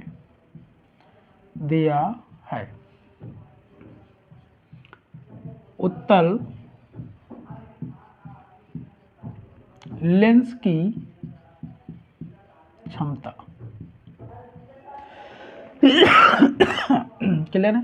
कितना दिया है 10 डायोप्टर, इसको मान लेंगे क्षमता को P1। क्या मान लेंगे P, उत्तल लेंस की क्षमता क्या है P1 बराबर 10 डायोप्टर। क्लियर है? फिर अवतल लेंस की क्षमता कितनी दी है -2 डायोप्टर। तो क्या दिया गया अवतल लेंस की क्षमता, अवतल लेंस की क्षमता, इसको किससे प्रदर्शित करते हैं P से ही, तो इसको भी मान लेंगे P2, उसको माना P2, इसको मान लेंगे P2, इसको माना गया P, है ना। ये हो जाएगा कितना दिया -2 डायोप्टर, -2 डायोप्टर। बात क्लियर हुई? फिर क्या दिया है संपर्क में रखे दोनों लेंसों से। अब ये दोनों लेंस किस में रखे हुए, संपर्क में रखे हुए, एक दूसरे से क्या हुआ समीप प्रतल सटे हुए, कहने मतलब 25 सेंटीमीटर की दूरी पर रखे वस्तु के। अब देखिए क्या दी गई 25 सेंटीमीटर दूरी पर रखे वस्तु के। क्लियर है? तो क्या दी गई वस्तु की दूरी, वस्तु की दूरी को किससे प्रदर्शित करते हैं, u से। तो u बराबर कितना दिया है, 25 सेंटीमीटर, माइनस 25 सेंटीमीटर। वस्तु की दूरी हमेशा नेगेटिव होती है, ठीक है। प्रतिबिंब की स्थिति ज्ञात कीजिए। क्या ज्ञात करना है, प्रतिबिंब की स्थिति। प्रतिबिंब की स्थिति, बात क्लियर है। प्रतिबिंब की स्थिति को v से प्रदर्शित करते हैं, तो v बराबर क्वेश्चन मार्क। फिर क्या करें, युग्म लेंस की प्रकृति क्या होगी, पहला ये फाइंड करना है। दूसरा क्या है, युग्म लेंस की प्रकृति, हमको प्रकृति बताना है कि कौन सा लेंस होगा। बात क्लियर है। अब देखिए क्षमता दी है, ठीक। लेंस की जो क्षमता है अलग अलग है, उत्तल लेंस की क्षमता अलग है और उत्तल लेंस की क्षमता अलग है। तो हम क्या करेंगे, संयुक्त लेंस की क्षमता निकालेंगे। क्लियर है।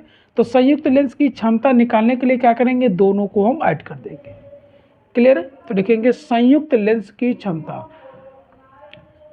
संयुक्त लेंस की क्षमता, संयुक्त लेंस की क्षमता को हम मान लेंगे P बराबर क्या हो जाएगा, P1 प्लस P2। क्लियर है। दोनों की वैल्यू पुट कर देंगे तो P बराबर हो जाएगा, P1 की वैल्यू कितनी है, 10 डायोप्टर, तो हो जाएगा 10। P2 की वैल्यू कितनी है, -2, तो ये हो जाएगा -2। प्लस को माइनस से गुणा करेंगे, हमारा माइनस हो जाएगा, तो ये हो जाएगा 10 - 2। ठीक है। तो P बराबर हमारा क्या आ जाएगा, 10 में से 2 निकालेंगे, ये हो जाएगा 8 डायोप्टर। तो संयुक्त लेंस की क्षमता हमारी कितनी हो जाएगी, 8 डायोप्टर। बात क्लियर है। हमको क्या निकालना, प्रतिबिंब की स्थिति V निकालना है। तो V निकालने के लिए U और V तो पता है लेकिन F नहीं पता, तो संयुक्त लेंस की फोकस दूरी क्या होगी उसको हम ज्ञात करेंगे। बात क्लियर है।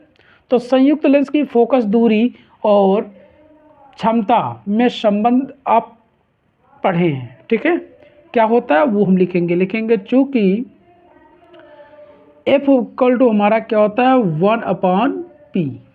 ये किस में होता है, मीटर में। किस में होता है, मीटर में। लेकिन हमको क्या देखिए इसमें क्या दिया गया, सेंटीमीटर में। तो हम क्या निकालेंगे इसको भी, इसकी भी वैल्यू क्या निकालेंगे, सेंटीमीटर में। तो सेंटीमीटर में निकालने के लिए हम 100 से गुणा करते हैं। तो सेंटीमीटर का फार्मूला क्या होता है, 100/P। क्लियर है। ये किस में है, सेंटीमीटर में है। क्लियर है। तो ये हो जाएगा हमारा 100/P की वैल्यू कितनी निकाला है, 8। तो ये हो जाएगा 8 किस में हो जाएगा, सेंटीमीटर में। इसको कैंसिल कर दो, 4 दूना 8, ये हो जाएगा 4 दूना 8, 4 पंचे 20। क्लियर है। तो ये हो जाएगा F बराबर 25/2 सेंटीमीटर।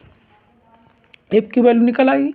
अब F भी पता हो गया, U भी पता है, तो V निकल आएगा। F V U में संबंध आप जानते हैं, किसका सूत्र होता है, लेंस किससे संबंधित, क्योंकि लेंस दिया है तो लेंस का सूत्र उपयोग करेंगे। ठीक है।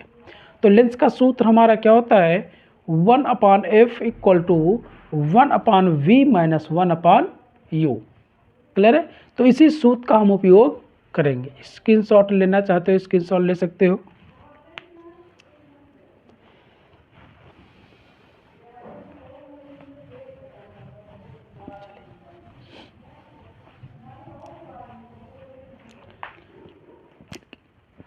अब हम क्या निकलेंगे, लेंस के सूत्र से, लेंस के सूत्र से। लेंस का सूत्र हमारा क्या होता है बेटा, 1/F equal to 1/V minus 1/U, ये फार्मूला होता है। अब क्या करेंगे, हमको जितनी भी वैल्यू पता है वो यहाँ पुट कर देंगे। F की वैल्यू पता है, अभी जस्ट हमने निकाला है। F की वैल्यू क्या है, लिखेंगे 1/F की वैल्यू क्या निकाला था, 25/2। क्लियर है। बराबर 1/V की वैल्यू नहीं पता है तो V लिख देंगे, माइनस 1/U की वैल्यू पता है, कितनी दी U की वैल्यू, -25, तो ये हो जाएगा -25। क्लियर हुई बात। अब इस माइनस को इससे माइनस से मल्टीप्लाई हो जाएगा, तो ये क्या हो जाएगा, प्लस। तो ये अपान में ऊपर चला जाएगा, मल्टीप्लाई से हो जाएगा, 2 अपान हो जाएगा 25 इक्वल टू 1/V ये हो जाएगा +1/25। क्लियर है। अब देखिए हमको v की वैल्यू फाइंड करना है, तो ये जो नंबर है आपका इस साइड में आ जाएगा। क्लियर है। तो ये प्लस है तो इधर आएगा, इसमें हो जाएगा माइनस में। तो ये हो जाएगा 2/25 माइनस 1/25 बराबर 1/v। क्लियर है। जब हर बराबर होंगे तो अंश जुड़ या घट जाएंगे, प्लस होगा तो जुड़ जाएंगे, माइनस होगा तो घट जाएंगे। तो यहाँ क्या है, माइनस है, तो क्या हो जाएगा, घट जाएगा। तो ये हो जाएगा हमारा 2 - 1/25, 2 - 1/25 इक्वल टू 1/v। क्लियर है। अब समझिए, घटा देंगे, क्या बचेगा हमारा 1, 2 में से 1 निकालेंगे, 1 बचेगा, बटे 25 बराबर 1/v। क्लियर है। अब क्रॉस मल्टीप्लाई करो, इसको इससे गुणा करो, इसको इससे गुणा करो, तो v को 1 से करेंगे v हो जाएगा, 25 को 1 से करेंगे 25 हो जाएगा, और किस में दिया है, सेंटीमीटर में, तो ये हो जाएगा सेंटीमीटर। ये पहला हमारा साफ हो गया। क्लियर है। दूसरा क्या निकला, प्रकृत। तो देखिए प्रकृत निकालने के लिए देखिए v की वैल्यू क्या आई, पॉजिटिव आई है। तो v की वैल्यू पॉजिटिव कब होती है, जब हमारा उत्तल लेंस होता है।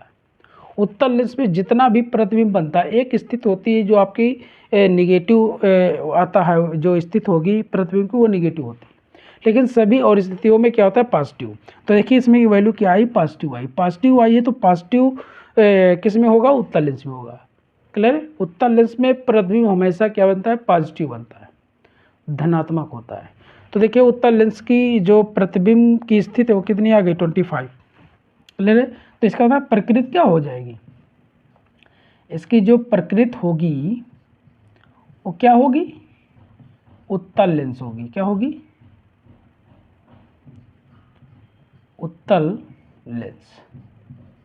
बात क्लियर हुई, बात समझ में आई। चलिए, थैंक यू। क्वेश्चन ले लेते हैं जो बोर्ड में बहुत ज़्यादा ही इम्पोर्टेंट है। आपका गिवन है, दिया गया है, ठीक है, और अच्छे से आप लोग समझिए, जो बहुत ही ज़्यादा इम्पोर्टेंट होने वाला है। ठीक है। कह रहा है 15 सेंटीमीटर फोकस दूरी वाले, चलिए हम लिख देते हैं, 15 सेंटीमीटर फोकस दूरी वाले, 15 सेंटीमीटर फोकस दूरी वाले, 15 सेंटीमीटर फोकस दूरी वाले एक अवतल दर्पण के सामने, एक अवतल दर्पण के सामने, एक अवतल दर्पण के सामने 10 सेंटीमीटर दूरी पर, 10 सेंटीमीटर दूरी पर 8 सेंटीमीटर ऊंचाई की एक, 8 सेंटीमीटर ऊंचाई की एक वस्तु रखी है, वस्तु रखी है। दर्पण द्वारा बने प्रतिबिंब की स्थिति ज्ञात कीजिए। दर्पण द्वारा बने प्रतिबिंब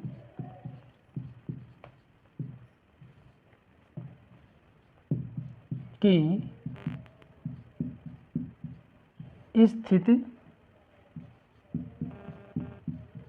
ज्ञात कीजिए। बात क्लियर है। ये आपका क्वेश्चन दिया गया है।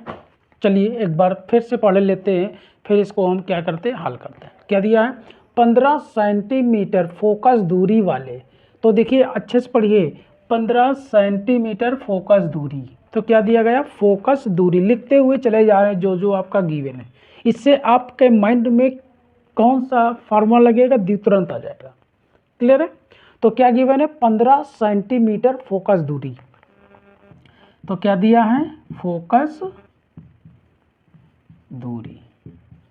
और किसकी है, अवतल दर्पण, किसकी है, अवतल दर्पण की फोकस दूरी। यहां लिख सकते हो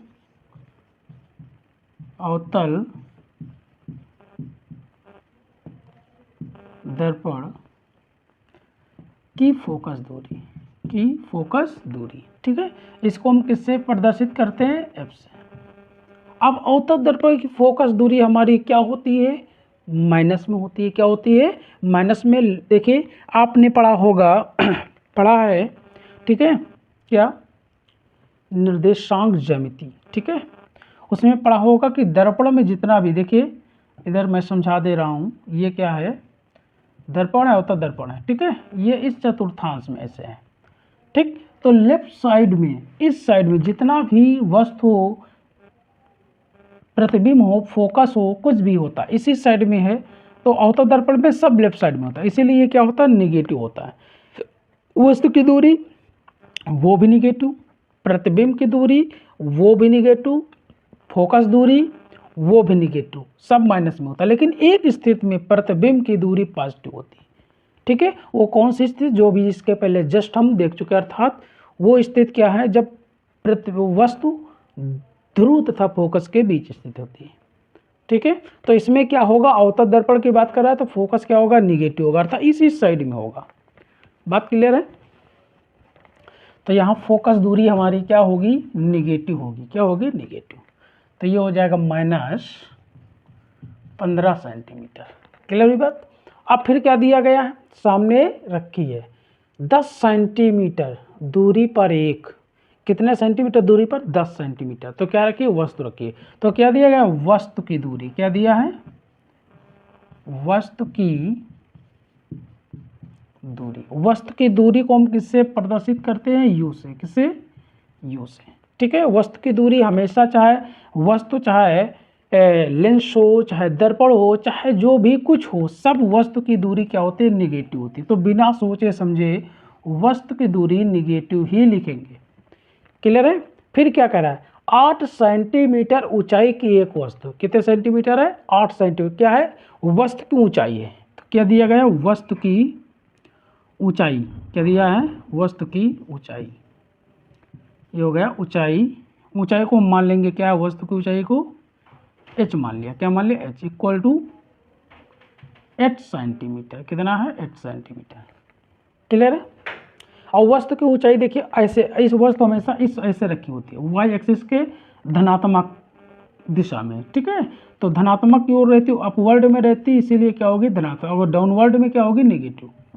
क्लियर है। तो वस्तु हमेशा है सीधी रखी, सीधी रखी होती तो वो क्या होगी, धनात्मक होगी। क्लियर है। तो 8 सेंटीमीटर हो गई। कह रहा है दर्पण द्वारा बने प्रतिबिंब की स्थिति ज्ञात कीजिए। तो हमको क्या करना है, प्रतिबिंब की स्थिति निकालना है, अर्थात प्रतिबिंब की दूरी। प्रतिबिंब की दूरी या फिर स्थिति, दूरी को हम किससे नोट करते हैं, v से। किससे करते हैं, v से। v equal to question mark, ठीक है। अब देखो यहाँ h आ गया, यहाँ h का कोई मतलब नहीं है, ठीक है। यहाँ h से कोई लेना देना नहीं है, क्योंकि हमारी प्रतिबिंब की स्थिति ही पूछा गया है। प्रतिबिंब की ऊंचाई या फिर लंबाई कुछ पूछा नहीं गया है, ठीक है। तो यहाँ इससे कोई मतलब नहीं। तो एफ यू वी में संबंध आप पढ़े हैं, ठीक है, दर्पण के सूत्र से। अब इसको हम हल करते हैं, लिखेंगे दर्पण के सूत्र से, दर्पण के सूत्र से। क्या होता है दर्पण का सूत्र, 1/f equal to 1/v plus 1/u। Clear है। तो देखिए f की वैल्यू आपकी गिवन है कितनी, -15 सेंटीमीटर। तो f की जगह क्या रखेंगे, -15 सेंटीमीटर। ये हो जाएगा 1/-15 इक्वल टू 1/v की वैल्यू नहीं पता तो v लिख देंगे। क्लियर है। प्लस 1/u की वैल्यू आपको पता है कितना है, -10 सेंटीमीटर। तो ये हो जाएगा -10। क्लियर है। अब देखिए माइनस को जब प्लस से गुणा हो जाएगा इनटू में, तो माइनस को जब प्लस में गुणा करेंगे क्या हो जाएगा, माइनस हो जाएगा। अर्थात ये हो जाएगा 1/-15 इक्वल टू 1/v और माइनस 1 क्या हो जाएगा ये 10। ये माइनस है, इस साइड में आएगा क्या हो जाएगा प्लस, क्या हो जाएगा प्लस, इधर माइनस है इधर आएगा प्लस हो जाएगा। क्लियर बात। तो क्या हो जाएगा हमारा इस साइड में, ये हो जाएगा बचेगा हमारे इधर 1/v, तो ये हो जाएगा 1/-15 और प्लस ये माइनस इधर आएगा plus 1/10 equal to 1/v। Clear हुई बात। अब देखो, अब इसको हम सॉल्व करेंगे, तो सॉल्व करने का आपको एलसीएम ले करके सॉल्व करना तब भी कर सकते हो। तो मैं आपको एकदम सिंपल ट्रिक बता रहा हूँ, ठीक है, सिंपल एकदम ट्रिक बता रहा हूँ। देखो, इसके सामने ये इसको गुणा कर दो, इसके सामने ये इसको गुणा कर दो, नीचे मल्टीप्लाई करो, बस काम खत्म। 10 को 1 से मल्टीप्लाई करेंगे ये हो जाएगा 10, -15 को प्लस से 15 से करेंगे माइनस हो जाएगा, 15 एकम 15 हो जाएगा। क्लियर बात। बटे नीचे मल्टीप्लाई करेंगे ये हो जाएगा माइनस का 150, 15 दाम 150 कितना हो जाएगा 150। क्लियर है, इक्वल टू 1/v। क्लियर हुई बात। अब देखो 10 में से 15 निकालेंगे, कितना निकालेंगे 10 में से 15 निकालेंगे तो हो जाएगा -5, कितना हो जाएगा -5, तो ये हो जाएगा -5 अपान कितना दिया -150, ये हो जाएगा -150 बराबर 1/v, माइनस से माइनस कैंसिल, 5×3 15 कितना हो जाएगा 30, तो क्या बच जाएगा यहाँ, ये हो जाएगा 1/30 बराबर 1/v। बात क्लियर हुई कि नहीं। यहाँ बचेगा 1/30 बराबर 1/v, क्रॉस मल्टीप्लाई कर दो, इसको इससे मल्टीप्लाई करो, इसको इससे करो, v को 1 से करेंगे ये हो जाएगा v और 30 को 1 से करेंगे ये हो जाएगा 30। ठीक है, किस में दिया है सेंटीमीटर में, तो क्या हो जाएगा सेंटीमीटर। देखिए अब देखिए जो प्रतिबिंब की स्थिति है वो क्या होगी धनात्मक। अब देखिए धनात्मक है तो इसका मतलब वस्तु कहाँ पर होगी, वस्तु कहाँ पर होगी, ध्रुव और फोकस के बीच में होगी। क्लियर है बात कि नहीं। अब देख लो, यही दिमाग में रख लो, 15 सेंटीमीटर फोकस दूरी वाले, 15 सेंटीमीटर फोकस दूरी दी गई और वस्तु कितनी दूरी पर रखी है 10 सेंटीमीटर। इसका मतलब क्या, फोकस और ध्रुव के बीच में है, तो इसीलिए वस्तु की जो दूरी है वो क्या आई है 30 सेंटीमीटर। तो वस्तु कैसी वस्तु नहीं, प्रतिबिंब की जो दूरी आई है वो क्या हो गई 30 सेंटीमीटर। बात क्लियर है। तो 30 सेंटीमीटर ये इसका क्या दर्शाएगा, निगेटिव आती तो आपका वास्तविक होता, लेकिन क्या है धनात्मक दूरी आई है तो ये क्या होगा आभासी होगा। अब इसका हम किरण आरेख भी खींच लेते हैं। ठीक है, किरण आरेख खींचने को आता है कि किरण आरेख खींचिए, तो किरण आरेख जैसे खींचने को आएगा वैसे ही इस क्वेश्चन को 7 नंबर में दे दिया जाएगा। हाई स्कूल में 7 नंबर में और इंटर में आपका लॉन्ग में दे दिया जाएगा। क्लियर है। चलिए अब इसका हम किरण आरेख खींच लेते हैं। ये आपका सॉल्व हो गया। क्या, जो प्रतिबिंब की स्थिति होगी कितनी होगी 30 सेंटीमीटर पर होगी। क्लियर है। इसको इरेज करके इसका हम किरण आरेख खींच लेते हैं, उससे भी ये भी क्लियर हो जाएगा। आप लोग स्केल का प्रयोग करेंगे किरण आरेख के लिए। ठीक है, मैं अपने आप इसको मान रहा हूँ। क्लियर। चलिए किरण आरेख खींचना मैं बता दे रहा हूँ। चलिए स्क्रीनशॉट लेना है ले लो।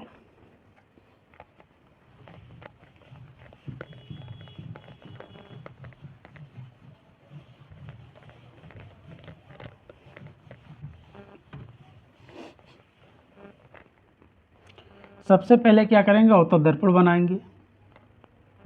क्या बनाएंगे, अवतल दर्पण।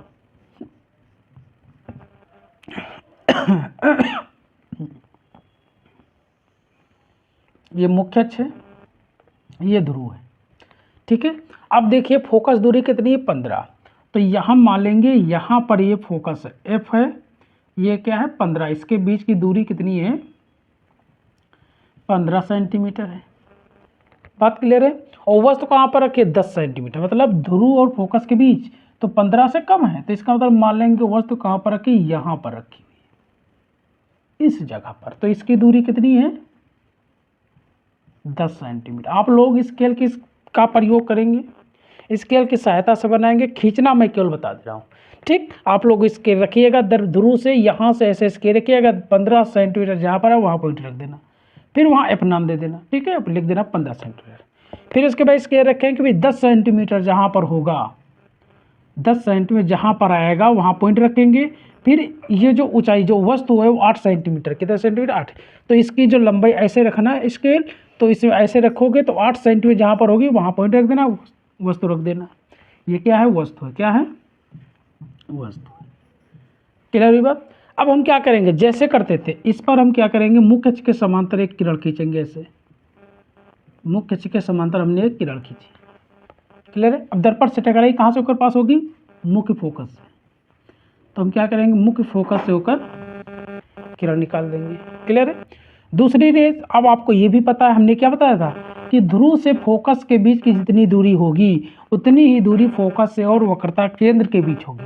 अब इतनी ही दूरी पर स्केल रखेंगे, 15 सेंटीमीटर जहां पर आएगा वहां पर क्या करेंगे, पॉइंट रख देंगे। क्या करेंगे, पॉइंट, उसका नाम दे देंगे हम सी। क्लियर है। अब इसको इस प्रकार किरण हम इसमें भेजेंगे कि हमारा देखिए ये दूरी कुछ ज़्यादा है और ये कम लग रही है, इसको थोड़ा सा बढ़ा देते हैं। ये आप लोग स्केल की सहायता से करेंगे, ठीक है, स्केल सहायता से। अब इस पर हम क्या करेंगे, ऐसा किरण डालेंगे दर्पण पर कि वक्रता केंद्र से होकर पास हो जाए। तो इसको हम इस प्रकार से यहाँ डाल देंगे, टकराई कहाँ से होकर गुजरेगी, वक्रता केंद्र से। खींच लो, ऐसे खींच दिया।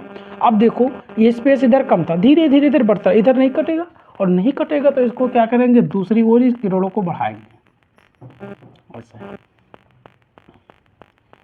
स्केल की सहायता से। फिर मैं कह रहा हूँ स्केल की सहायता से बेटा बनाइएगा, ये क्वेश्चन बहुत ही ज़्यादा इम्पोर्टेंट है, ठीक है। अब देखिए प्रतिबिंब आपका यहाँ पर बनेगा, ये देखिए, ठीक है, यहाँ पर बन जाएगा।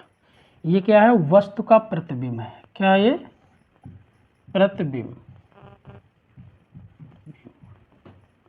क्लियर हुई बात। तो अगर ये आप दूरी मापेंगे तो ये दूरी प्लस में आ जाएगी, वो कितने सेंटीमीटर, 30 सेंटीमीटर। इस प्रकार से हम किरण आरेख खींचते हैं। क्लियर हुई बात। अवतल दर्पण से संबंधित एक अंकित प्रश्न और, ठीक है, जो बोर्ड एग्जामिनेशन में बहुत ही बार पूछा गया है। ये क्वेश्चन हाई स्कूल में 7 नंबर का और इंटर में 3 नंबर का आपका आता है। चलिए शुरू करते हैं। सबसे पहले हम क्या करेंगे, क्वेश्चन पढ़ेंगे, ठीक है। जो क्वेश्चन पढ़ेंगे अच्छी तरीके से, अब इसमें जो जो गिवन होगा उसको हम लिख लेंगे, ठीक है, इससे आपको आसानी आ जाएगी, ठीक है, इससे आपको आसानी मिल जाएगी। चलिए देखते हैं। अवतल दर्पण के सम्मुख, अवतल दर्पण के सम्मुख समझते हुए चलते हैं, मतलब एक अवतल दर्पण, उसके सामने कितने सेंटीमीटर, 10 सेंटीमीटर की दूरी पर एक वस्तु रखी है। क्लियर है। तो क्या दिया, 10 सेंटीमीटर की दूरी पर रखी वस्तु, तो क्या दिया गया, वस्तु की दूरी लिखेंगे, दिया है, दिया है वस्तु की दूरी, वस्तु की दूरी, वस्तु की दूरी को हम किससे प्रदर्शित करते हैं, यू से। क्लियर है। अब ये अवतल दर्पण के सामने रखी है, तो अवतल दर्पण में यू क्या होता है, निगेटिव होता है, ठीक है। सही जो हो सभी में वस्तु की दूरी हमेशा क्या होती है, निगेटिव होती है, ठीक है। तो ये हो जाएगा माइनस का 10 सेंटीमीटर। बात क्लियर है। फिर क्या दिया, आगे फिर पढ़ते हैं। वस्तु का 3 गुना बड़ा वास्तविक प्रतिबिंब बनता है। क्लियर है। तो देखिए 3 गुना बड़ा बनता है, जो जितना गुना होता है उसको हम बोलते हैं आवर्धन, ठीक है, एकदम सिंपल। क्या होता है, जितना गुना होता है उसको हम क्या बोलते हैं, आवर्धन। तो ये हमारा क्या दिया गया, आवर्धन, आवर्धन। आवर्धन को किससे डिनोट करते हैं, एम से। तो एम बराबर कितना दिया गया है, 3। कितना दिया है, 3। फिर क्या कह रहा है, अवतल दर्पण की वक्रता त्रिज्या ज्ञात कीजिए। क्या ज्ञात करना है हमको, अवतल दर्पण की वक्रता त्रिज्या, अवतल दर्पण की वक्रता त्रिज्या। और वक्रता त्रिज्या को हम किससे प्रदर्शित करते हैं, आर से। किससे करते हैं, आर से। क्लियर है। तो आर बराबर हमारा क्या, हमको क्या करना है, फाइंड करना है। क्लियर। अब देखो आर की वैल्यू फाइंड करने के लिए हमको एफ की वैल्यू पता होना चाहिए, ठीक है, क्योंकि आर इक्वल टू हमारा क्या होता है 2f होता है, ठीक है। जो वक्रता त्रिज्या है फोकस की क्या होती है, 2 गुनी होती है, ठीक। तो एफ ज्ञात करने के लिए हमको यू वी की वैल्यू पता होना चाहिए, लेकिन इसमें यू तो गिवन लेकिन वी नहीं दिया गया, तो वी नहीं दिया गया तो क्या करेंगे, वी की वैल्यू हम फाइंड कर लेंगे। क्लियर है। तो आपने आवर्धन पढ़ा है, क्या होता है, प्रतिबिंब की दूरी तथा वस्तु की दूरी का अनुपात क्या कहलाता है, आवर्धन कहलाता है। क्लियर है। दोबारा समझ लो एक बार और, ठीक है। प्रतिबिंब की दूरी तथा वस्तु की दूरी का अनुपात क्या कहलाता है, आवर्धन कहलाता है, ठीक है। फार्मूला हमारा क्या होता है, लिखेंगे चूंकि m इक्वल टू हमारा क्या होता है v अपान u अवतल दर्पण में, ठीक है। क्योंकि अवतल दर्पण में जब वास्तविक प्रतिबिंब बनेगा तो v की जो स्थिति होगी वो भी निगेटिव होगी और u की जो स्थिति होगी वो भी निगेटिव होती है। मैंने कैंसिल होकर प्लस ही आता है, इसलिए m इक्वल टू क्या आ जाएगा v अपान यू। क्लियर बात। तो देखिए m की वैल्यू हमारी गिवन है, m की वैल्यू कितनी है 3 है, कितनी है 3, तो हम क्या करेंगे यहाँ लिख देंगे 3। बात क्लियर है। फिर देखिए v की वैल्यू हमको नहीं पता है तो v हो जाएगा ऊपर। क्लियर है। u की वैल्यू हमारी कितनी दी गई -10, तो यहाँ कितना हो जाएगा -10। बात कन्फर्म हुआ। अपान में 1 होता है, 3 अपान 1 होता है, तो v को हम 1 से मल्टीप्लाई करेंगे v आ जाएगा और 3 को हम 10 से मल्टीप्लाई करें माइनस का 30 आ जाएगा। तो v को 1 से मल्टीप्लाई कर दो, v इक्वल टू हमारा क्या आ जाएगा 3 दहामा 30, ये हो जाएगा -30। किस में दिया सेंटीमीटर में, तो ये हो जाएगा सेंटीमीटर। बात क्लियर हुई। तो v की वैल्यू पता हो गई। अब हम f की वैल्यू निकालेंगे, ठीक है। f बराबर हमारा क्या हो जाएगा, ध्यान से देखो, लिखेंगे क्योंकि 1 upon F equal to 1 upon V plus 1 upon U, ये आपको पता है कि दर्पण का सूत्र है। तो हम f निकालेंगे तभी हमारा क्या होगा, r की वैल्यू हमारी फाइंड होगी, ठीक है। तो हम f की वैल्यू पहले निकालेंगे, 1 upon F equal to we की वैल्यू हमने फाइंड कर लिया, कितना आया माइनस का 30, तो ये हो जाएगा 1 अपान माइनस का 30 प्लस 1 अपान यू की वैल्यू आपको पता है कितना दिया है -10, तो ये हो जाएगा -10। क्लियर है। अब चाहे तो इसको इससे गुणा कर लो, इससे तिर्यक गुणा कर लो, या फिर आप एलसीएम लेकर के भी कर सकते हो, ठीक है, या हर बराबर करके भी कर सकते हो, जैसा भी करना चाहो, ठीक है। तो हम क्या करते हैं, जो एक मेथड बताया वही तिर्यक गुणा कर लेते हैं, सिंपल है, ठीक है, कुछ दिमाग नहीं लगाना है। देखिए 10 को 1 से गुणा करेंगे, ये हो जाएगा 1 अपान एफ इक्वल टू 10 को 1 से गुणा करेंगे -10, माइनस को प्लस से गुणा करेंगे, ये हो जाएगा माइनस, क्या हो जाएगा माइनस, और ये हो जाएगा 30 को 1 से, ये हो जाएगा 30 अपान, इसको मल्टीप्लाई करो, माइनस को माइनस से मल्टीप्लाई करेंगे प्लस हो जाएगा, तो 10 3 30 अर्थात ये हो जाएगा 300। 1 अपान एफ इक्वल टू -10 -30 अपान 300, ठीक है। अब देखिए ये माइनस माइनस है तो क्या हो जाएगा प्लस हो जाएगा, तो ये हो जाएगा 1 अपान एफ इक्वल टू, ये हो जाएगा माइनस का 40 बटे, ये हो जाएगा 300, 0 से ये 0 कैंसिल, 2 से ये कैंसिल हो जाएगा, ये हो जाएगा 2 दूना 4, ये हो जाएगा 2 1 कम 2, ये हो जाएगा 2 पंची 10। क्लियर है। तो क्या आ जाएगा 1 अपान एफ इक्वल टू -2 अपान 15, ये आएगा। अब एफ की वैल्यू क्रॉस मल्टीप्लाई कर दो, तो अगर एफ की वैल्यू निकालेंगे तो ये हो जाएगा हमारा कितना -2f इक्वल टू 15, कितना आ जाएगा 15।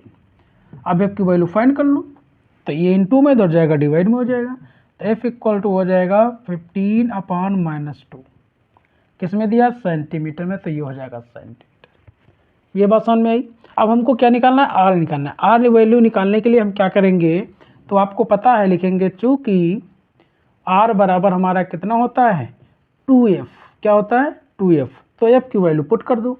एफ की वैल्यू हमने निकाला है कितना 15 अपान -2, तो यहाँ एफ की जगह क्या रखेंगे 15 अपान -2, 2 इंटू 15 अपान -2, सेंटीमीटर में सेंटीमीटर 1 2, देखिए 2 से ये 2 हमारा कैंसिल, क्या बचेगा हमारा आर बराबर 15, माइनस का है तो माइनस हो जाएगा -15 सेंटीमीटर, ठीक है। इस प्रकार से क्या करेंगे, वक्रता त्रिज्या की वैल्यू हम फाइंड करेंगे, ठीक है। तो वक्रता त्रिज्या लिखेंगे आता वक्रता होता दर्पण की वक्रता त्रिज्या कितना हो जाएगा -15 सेंटीमीटर। बात क्लियर हुई। अगर हमको इसका किरण आरेख खींचना है, ठीक है, तो इसका हम क्या करेंगे, इस सवाल का किरण आरेख भी खींच लेते हैं। ठीक, किरण आरेख खींचने के लिए भी आपका आता है। ठीक है, किरण आरेख जैसे खींचने के लिए आएगा तो वो आ जाएगा आपका 7 नंबर में। ठीक है, हाई स्कूल वालों के लिए। इसको इरेज कर दे, स्क्रीनशॉट लेना ले सकते हो।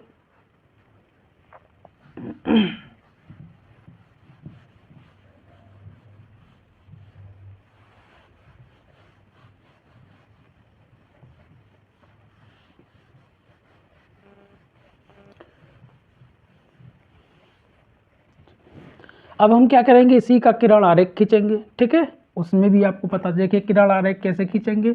हमको v की वैल्यू भी पता हो गई थी। ये हमारा क्या है, अवतल दर्पण है। ठीक है, अवतल दर्पण से कितनी दूरी पर है, 10 सेंटीमीटर दूरी पर वस्तु रखी हुई है। तो क्या करेंगे, एक वस्तु मान लेंगे ये f है। ठीक है, f है। f की हमने जो दूरी निकाला था कितना था, 15/2। ठीक है, 15/2 f की वैल्यू था, अर्थात 15/2 करेंगे तो 7 सेंटीमीटर लगेगा। लेकिन वस्तु कहाँ पर रखी है, 10 सेंटीमीटर, फोकस दूरी के पीछे यहाँ पर थी, इस जगह वस्तु थी। ये हमारी वस्तु के इसकी फोकस दूरी कितनी थी, -15/2 ये थी, अर्थात 7.5 आ जाएगा। ठीक है, तो इसकी दूरी कितनी, फोकस दूरी थी 7.5। वस्तु की दूरी हमारी कितनी है, 10 सेंटीमीटर। कितनी है, 10 सेंटीमीटर। इधर सब होता है जब निगेटिव होता है। ठीक है, अब हम क्या करेंगे, इससे वस्तु हम क्या करेंगे, थोड़ा सा बड़ी रख देते हैं वस्तु को। ठीक है, इस प्रकार से। अब हम क्या करेंगे, एक रेज मुख्य अक्ष के समांतर डालेंगे, दर्पण से टकराएगी, दर्पण से टकराने के पश्चात फोकस से होकर गुजर जाएगी।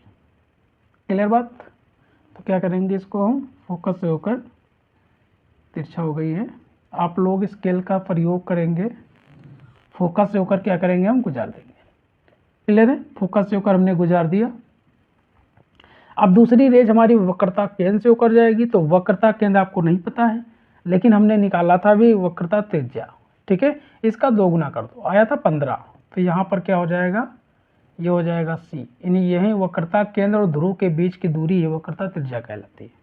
क्लियर है, तो यहाँ से यहाँ के बीच की दूरी कितनी है, 15 सेंटीमीटर। इधर भी क्या होगा, निगेटिव, इधर जितना होगा सब निगेटिव। अब दूसरी रेज हम क्या करेंगे, ऐसा गुजारेंगे, इससे हमारा होकर ही निकले। ठीक है, तो देखिए निकाल देते हैं। ऐसे वस्तु की रेज जाएगी, इससे टकरा करके इसी पथ पर वापस लौट जाएगी, वक्रता केंद्र से गुजरते हुए ऐसे वापस लौट जाएगी। तिरछा हो गई बेटा, आप लोग अच्छे से बनाइएगा। देखिए यहाँ पर कट रहा है, ये देखिए। ठीक है, यहाँ पर कटेगा आपका, तो प्रतिबिंब कहाँ बन जाएगा, इस जगह बन जाएगा। तो ये क्या हो जाएगी, वस्तु की दूरी, प्रतिबिंब की दूरी हो जाएगी। कितनी दूरी जाएगी, प्रतिबिंब। अब प्रतिबिंब की दूरी आपको निकालना है, तो कितनी थी हमारी, 30 सेंटीमीटर आई थी ना। तो यहाँ से ले करके यहाँ तक की दूरी कितनी हो जाएगी हमारी, 30 सेंटीमीटर। कितना हो जाएगा, 30 सेंटीमीटर। इस प्रकार से क्या करेंगे, हम किरण आरेख को खींचेंगे। ठीक है, एक उत्तल लेंस तथा अवतल लेंस की क्षमता क्रमशः 10 डायोप्टर एवं -2 डायोप्टर है। संपर्क में रखे दोनों लेंसों से 25 सेंटीमीटर की दूरी पर रखे वस्तु के प्रतिबिंब की स्थिति ज्ञात कीजिए। क्लियर है, युग्म लेंस की प्रकृति क्या होगी, तो हमको प्रकृति भी बताना कि कौन सा लेंस होगा। क्लियर है, तो इसको थोड़ा सा सरल करने के लिए इसमें जो जो दिया गया है उसको हम लिख लेंगे। अगर ये पता हो गया तो ऑटोमेटिक आप लोग कर सकते हो। ठीक है, चलिए देखते हैं क्या गिवन है। एक बार दोबारा फिर से पढ़ लेते।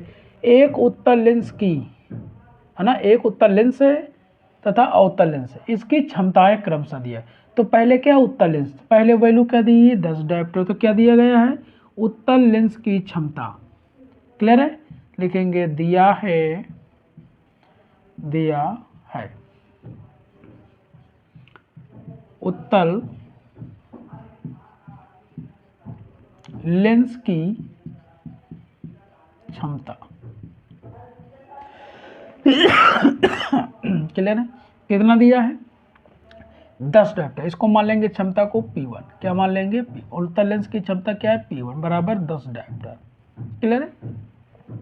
फिर अवतल लेंस की क्षमता कितनी दी है -2 डायोप्टर। तो क्या दिया गया अवतल लेंस की क्षमता, अवतल लेंस की क्षमता, इसको किससे प्रदर्शित करते हैं P से ही, तो इसको भी मान लेंगे P2, उसको माना P2, इसको मान लेंगे P2, इसको माना गया P1 ना, ये हो जाएगा कितना दिया -2 डायोप्टर, -2 डायोप्टर। बात क्लियर हुई।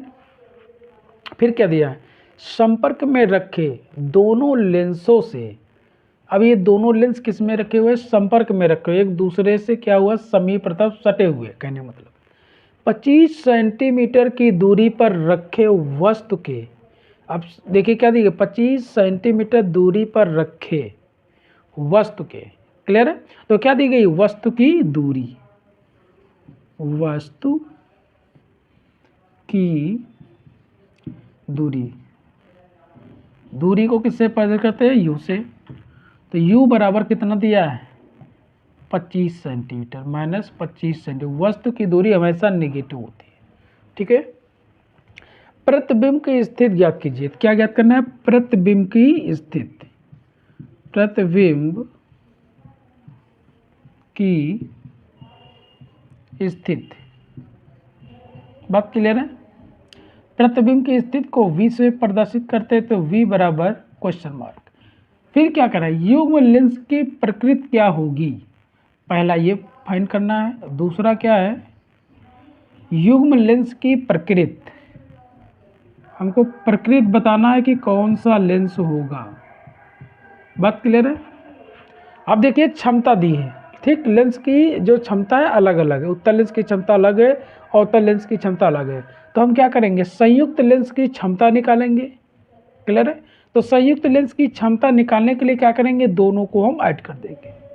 क्लियर है। तो देखेंगे संयुक्त लेंस की क्षमता, संयुक्त लेंस की क्षमता, संयुक्त लेंस की क्षमता को हम मान लेंगे P बराबर क्या हो जाएगा P1 प्लस P2। क्लियर है। दोनों की वैल्यू पुट कर देंगे तो P बराबर हो जाएगा P1 की वैल्यू कितनी है 10 डायोप्टर, तो हो जाएगा 10, P2 की वैल्यू कितनी है -2, तो ये हो जाएगा -2, प्लस को माइनस से गुणा करेंगे हमारा माइनस हो जाएगा, तो ये हो जाएगा 10 - 2। ठीक है। तो P बराबर हमारा क्या आ जाएगा 10 में से 2 निकालेंगे, ये हो जाएगा 8 डायोप्टर। तो संयुक्त लेंस की क्षमता हमारी कितनी हो जाएगी 8 डायोप्टर। बात क्लियर है। हमको क्या निकालना प्रतिबिंब की स्थिति V निकालना है। तो V निकालने के लिए U और V तो पता है लेकिन F नहीं पता, तो संयुक्त लेंस की फोकस दूरी क्या होगी उसको हम ज्ञात करेंगे। बात क्लियर है। तो संयुक्त लेंस की फोकस दूरी और क्षमता में संबंध आप पढ़े हैं। ठीक है। क्या होता है वो हम लिखेंगे चूंकि F इक्वल टू हमारा क्या होता है 1/P, ये किस में होता है मीटर में, किस में होता है मीटर में, लेकिन हमको क्या देखिए इसमें क्या दिया गया सेंटीमीटर में, तो हम क्या निकालेंगे इसको भी, इसकी भी वैल्यू क्या निकालेंगे सेंटीमीटर में। तो सेंटीमीटर में निकालने के लिए हम 100 से गुणा करते हैं, तो सेंटीमीटर का फार्मूला क्या होता है 100/P।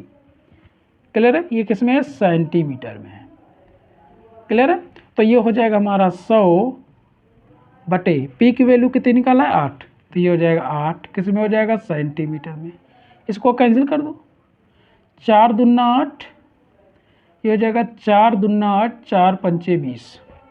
क्लियर है। तो ये हो जाएगा F बराबर 25/2 सेंटीमीटर। F की वैल्यू निकल आएगी। अब F भी पता हो गया, U भी पता है, तो V निकल आएगा। F V U में संबंध आप जानते हैं किसका सूत्र होता है लेंस किससे संबंधित, क्योंकि लेंस दिया है तो लेंस का सूत्र यूज उपयोग करेंगे। ठीक है। तो लेंस का सूत्र हमारा क्या होता है, 1/f equal to 1/v minus 1/u। Clear है। तो इसी सूत्र का हम उपयोग करेंगे। स्क्रीनशॉट लेना चाहते हो स्क्रीनशॉट ले सकते हो।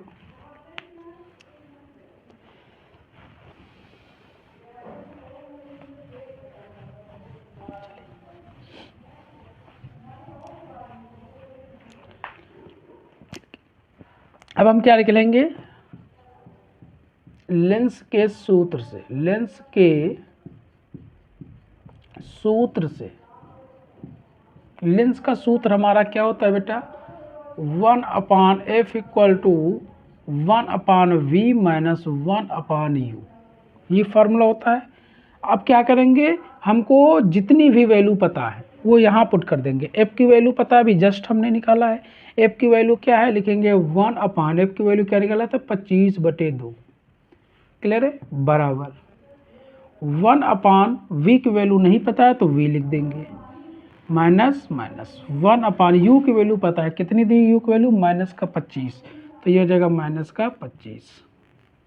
क्लियर हुई बात। अब इस माइनस को इससे माइनस से मल्टीप्लाई हो जाएगा तो ये क्या हो जाएगा, प्लस, तो ये अपान में ऊपर चला जाएगा, मल्टीप्लाई से हो जाएगा, 2 हो जाएगा 25 इक्वल टू 1/v, ये हो जाएगा प्लस 1/25। क्लियर है। अब देखिए हमको v की वैल्यू फाइंड करना है, तो ये जो नंबर है आपका इस साइड में आ जाएगा।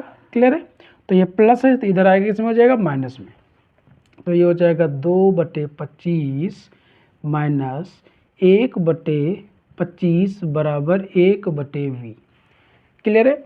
जब हर बराबर होंगे तो अंश जुड़ या घट जाएंगे, प्लस होगा तो जुड़ जाएंगे, माइनस होगा तो घट जाएंगे। तो यहाँ क्या है, माइनस है तो क्या हो जाएगा, घट जाएगा। तो ये हो जाएगा हमारा 2 minus 1/25, 2 minus 1/25 equal to 1/v। Clear है। अब समझिए, घटा देंगे, क्या बचेगा हमारा 1, 2 में से 1 निकालेंगे, 1 बचेगा, बटे 25 बराबर 1/v। क्लियर है। अब क्रॉस मल्टीप्लाई करो, इसको इससे गुणा करो, इसको इससे गुणा करो, तो v को 1 से करेंगे v हो जाएगा, 25 को 1 से करेंगे 25 हो जाएगा, और किस में दिया है, सेंटीमीटर में, तो ये हो जाएगा सेंटीमीटर। ये पहला हमारा साफ हो गया। क्लियर है। दूसरा क्या निकला, प्रकृति। तो देखिए प्रकृति निकालने के लिए देखिए v की वैल्यू क्या आई, पॉजिटिव आई है। तो v की वैल्यू पॉजिटिव कब होती है, जब हमारा उत्तल लेंस होता है। उत्तल लेंस में जितना भी प्रतिबिंब बनता है, एक स्थिति होती है जो आपकी निगेटिव आता है, जो स्थिति होगी प्रतिबिंब की वो निगेटिव होती है, लेकिन सभी और स्थितियों में क्या होता है, पॉजिटिव। तो देखिए इसमें वैल्यू क्या आई, पॉजिटिव आई, पॉजिटिव आई है, तो पॉजिटिव किस में होगा, उत्तल लेंस में होगा। क्लियर है। उत्तल लेंस में प्रतिबिंब हमेशा क्या बनता है, पॉजिटिव बनता है, धनात्मक होता है। तो देखिए उत्तल लेंस की जो प्रतिबिंब की स्थिति है वो कितनी आ गई, 25। क्लियर है। तो इसका मतलब प्रकृति क्या हो जाएगी, इसकी जो प्रकृति होगी वो क्या होगी, उत्तल लेंस होगी। क्या होगी, उत्तल लेंस। बात क्लियर हुई, बात समझ में आई। चलिए, थैंक यू।